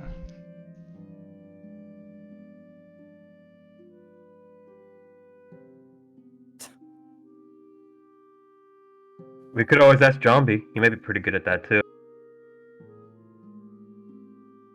Jambi does see you kind of like fumbling around with it, and he walks over and he's like, "Please allow me." And yeah, he rolls pretty well. I got a 19 as well. Oh, did you? Yeah. Oh, that was Therith. I saw a 1. You rolled a d6. I saw the 1 pop up. I thought that was you. Yeah. Whoops. That's Geldo's I did it Arcana. again. There you go. So this is what you get, An extra 5 feet of land speed. which is pretty much a 5 feet per action. So 5 foot per action. So, real quick question. For wild form, does wild form keep your magic item bonuses? It. I will get back to you on that, and I'll put a note down. I don't want to say yet because I haven't thought about it. I mean, for right now, we can say yes because I think it will, but I can't say with 100% certainty that that's where I'm leaning. Well, then Geldo would like to ask for the boots. I do not need Das Boots.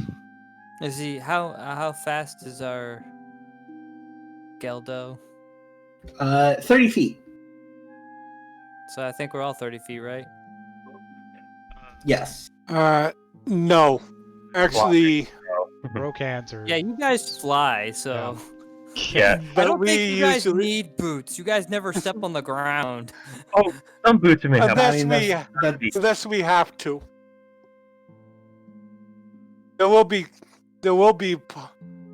probably be parts where yes, we'll have to land. Oh, by the way, going down, well, like going downstairs and stuff.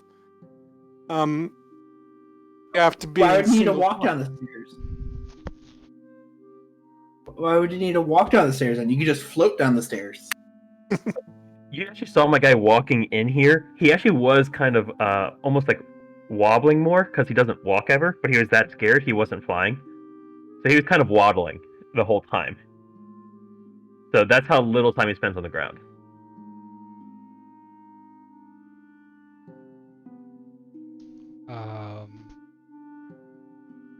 Okay, so it is 9:30 my time. I know Crayman's probably gotta go here in a minute. It's They're like 10:30 me, so Yeah. it's getting close that late. yeah. I gotta wake up. 10:32. I gotta wake up at 4 o'clock in the morning. So Oh, lovely, bright and early. right. So do I. That's why I got to leave by 10:30 each night. Yeah. So well, it's kind of perfect timing. Gonna be some more fun stuff next week. I want to know if the extra action for somatic movement spellcasting is it really something that you think is a bad ruling, or do you guys just not? Does it like? How do you guys feel about it? Because I feel like y'all, this being a party of mostly spellcasters, you're probably not the biggest fans of this. It felt really kind Not- of you can only do one thing a turn, but starting level 3, if you invest 2 points into that unarmored hardiness, you can still do it. But I still think if you lower the requirements for light armor spellcasting, I mean even just a little bit, like to 8 or something, then you could get it by level 4 by then, and then you should be able to do that too. So even if they don't want to wear armor, level 4 they can start doing it then. Right. The thing is, like, in the grand scheme of things, level 4 is such a low level. Like, especially for a game, like, designed to have no level cap, because there really isn't one. Like, I don't know, I'm probably gonna create content and up to, like, a level 20 type of character, but technically you can just keep going past that, you know? There's no reason to stop at level 20 if you didn't want to. Then you might want to extend the medium and heavy, because with them being grouped all together, there's no real reason to just get light. Because if you can get heavy within that next grouping too, it doesn't. I think that might be a part of it. It's just mental, since they're all right next to each other. But that's just me. Right. That's next level. So what? I can. Also, I was for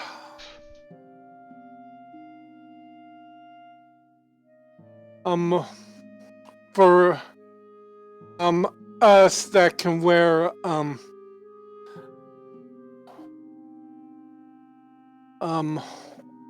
wildcraft armor. How does that's Wildcraft overall armor works differently because it's You can cast nature spellcasting, no problem with wildcraft armor because it's built for Okay. spellcasters. Okay. Yeah, that's why I was wondering because I do have some nature ones. I just was using evocation because one, the damage was overall, especially that brilliant ray, the damage is a lot better.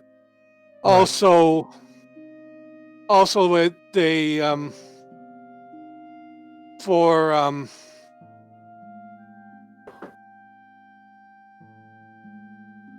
for elemental orb, um it has a longer range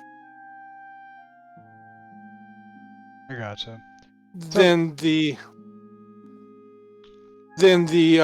water water spout or whatever it's called. right. So I had a couple ideas.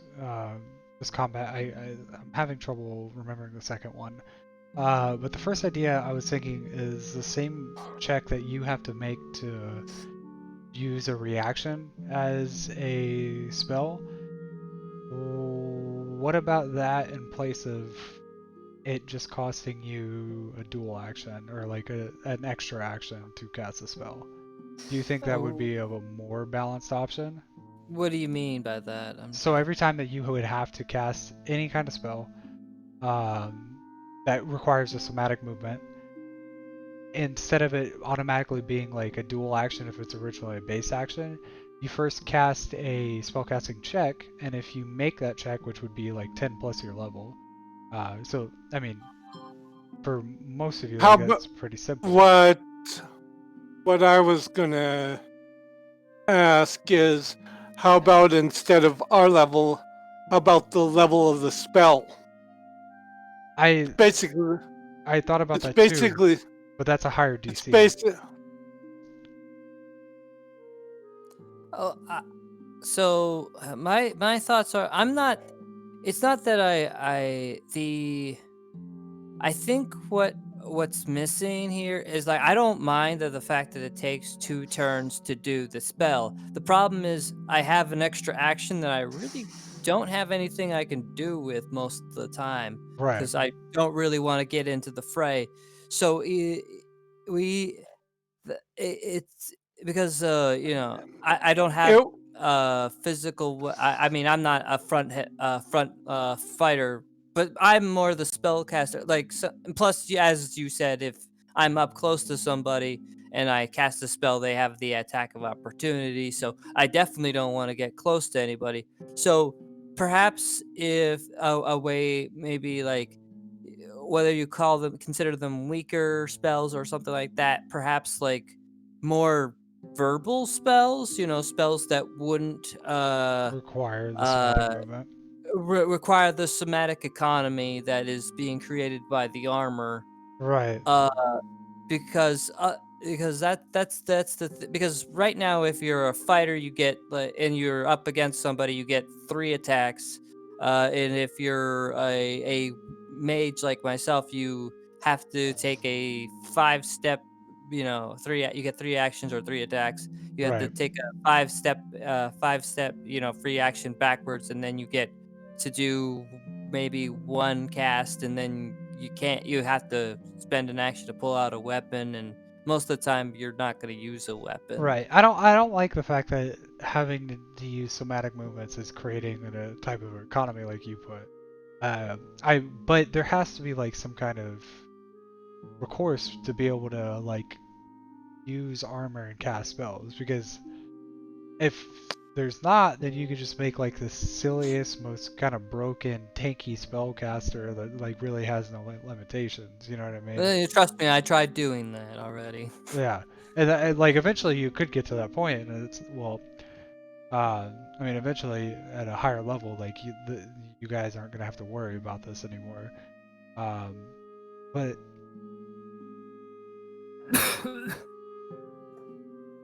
The thing you could do is the light armor requirement's not given by the class, or make it so they have to get a minimum attribute in Dex before, so they have to build some that way. But what you're saying about doing the having the spellcast check for every spell could be like a spell ability. That way, if they take it, then they could do that. But let that be something they can work towards if they want to go that way for faster spell casting. Well, I feel like doing a check adds more rolling and possibly confusion to the combat. That's what I don't want something that's going to slow the combat down. And by all intents and purposes, giving you less actions a turn by making you have to spend extra actions to do stuff while in armor actually speeds combat up a little bit. And to be fair, like a fighter does get 3 attacks, but with the negatives that you get towards each attack and the way like these combats have been kind of designed, usually you're hitting like with 2 attacks max, not really hitting even like that third one. You can get that third one, but you got to be pretty lucky.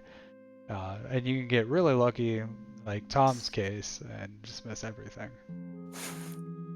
And to be fair, like, so.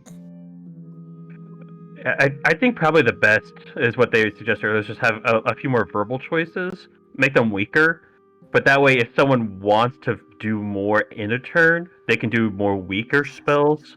What And, if the okay? I get having more verbal options, but wouldn't it be like make more sense for spellcasters who are like dedicated spellcasters, such as yourself and Koval, Crayman and Koval? Wouldn't it make more sense to have more options that give you more defense, like more spellcasting options, like enhanced mage armor or something, things that aren't going to slow you down and make you do these somatic movements? So would that be a something like a skill or a spell? Spells like mage Oh, armor, like mage armors are alteration spell. I don't know if either one of you have access to alteration. I don't know if I do. I have no alteration, conjuration, evocation, infernal, and necromancy. I do have alteration, but I do too as well. Yeah, you're a scrap, so you have nature armor, and I'm gonna clarify those rules. Let me write that down. So your nature armor, you don't have to worry about making somatic movements while casting nature spells. Just any other kind of spell. Okay. Yeah. Armor doesn't. Yeah, I guess that explains the entire reason why I didn't realize there was an issue with wearing armor and somatic components until just now. Well, it's a new thing. This is their first week dealing with it. Yeah, but alteration you can get by, if you don't have it, you can get by level 3. You can have that school, and then you can invest like points into mage armor instead. And I can come up with more defensive options also for you guys, so you can like at level 3 maybe like shed that armor, stop worrying about having to use multiple actions to cast spells. I mean, that would be a pretty good turning point for your character too. You know, something good to work for. What about also maybe adding as an action, like increasing your AC by 2, like standing fast or something where you kind of brace for attack? Right, like a dodge, like they have in D&D, right? Yeah, something like that. So Yeah. that way, if you have like an extra action you can't do anything with, at least you can bump your AC up a little bit. Yeah, that's smart. have different levels depending on if you do a single action or like a full round of just preparing for damage incoming. Right. Because I did like the somatic component. It makes sense to me. Like it's kind of like a realistic thing. Like, yeah, I can't just wave my arms around like crazy and cast like this big spell while wearing like, you know, plate armor, because I'm like way slower than like a normal wizard would be to be able to do stuff like that. Yeah. And I think you're right with the light armor. one, maybe I can drop it by by a prerequisite or two, by a score or two. Just note that pretty much all casters are gonna have light armor already. Though they won't have any more than that unless unless they decide to go for it. Right. So Well, I mean, most spellcasters. Well, I don't want to say most. I would have to look at it, but we'll have access to like alteration spell schools, and or I can also I'll make a I note of mean, this right now. Invocation. I'll make an invocation spell that increases your armor as well. so I mean, it doesn't. So a thought that comes to my mind that it would be a defensive spell, but in kind of a like more like in not flame ward. What's the name of the spell I'm thinking of? Hellish rebuke. So Right. you know, a creature that comes near us would get damaged in some way or something to that effect. Like a cloak spell. Yeah. Kind Yeah, of like a an cloak. aura spell, like what he had. Yeah, an aura spell. Yeah. Not necessarily ups our AC, but would up our defense by basically killing the opponent that tries to get to us. Yeah, by doing damage. Similar nature to the some of the ones like in D&D, like Fire Shield or something of that nature. Yeah. Right. So Fire Shield could be both cold or in D&D, both cold or hot. Right. But you could modify it because those are actually in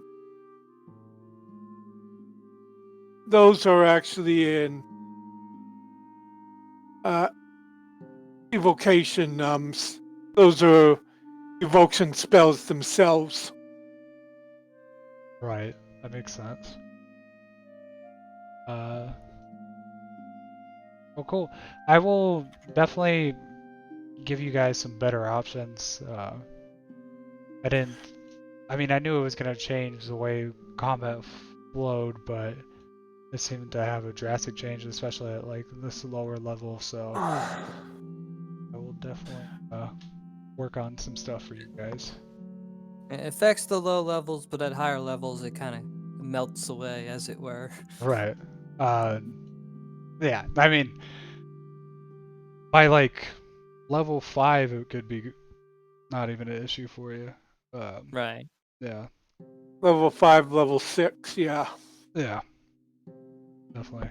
Well, all right. The other thing, as I mentioned before, I do have the playtesting arenas on Thursdays, and if you guys are interested in that, you can shoot me over a message, and yeah, we'll figure some stuff out. But I do gotta run because I gotta wake up in like less than in like 6 hours or something. All right. All right.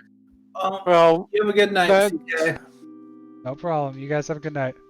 Yeah. Good night, everybody. you too. Yep. And you guys, the real winners, you guys, have a good night.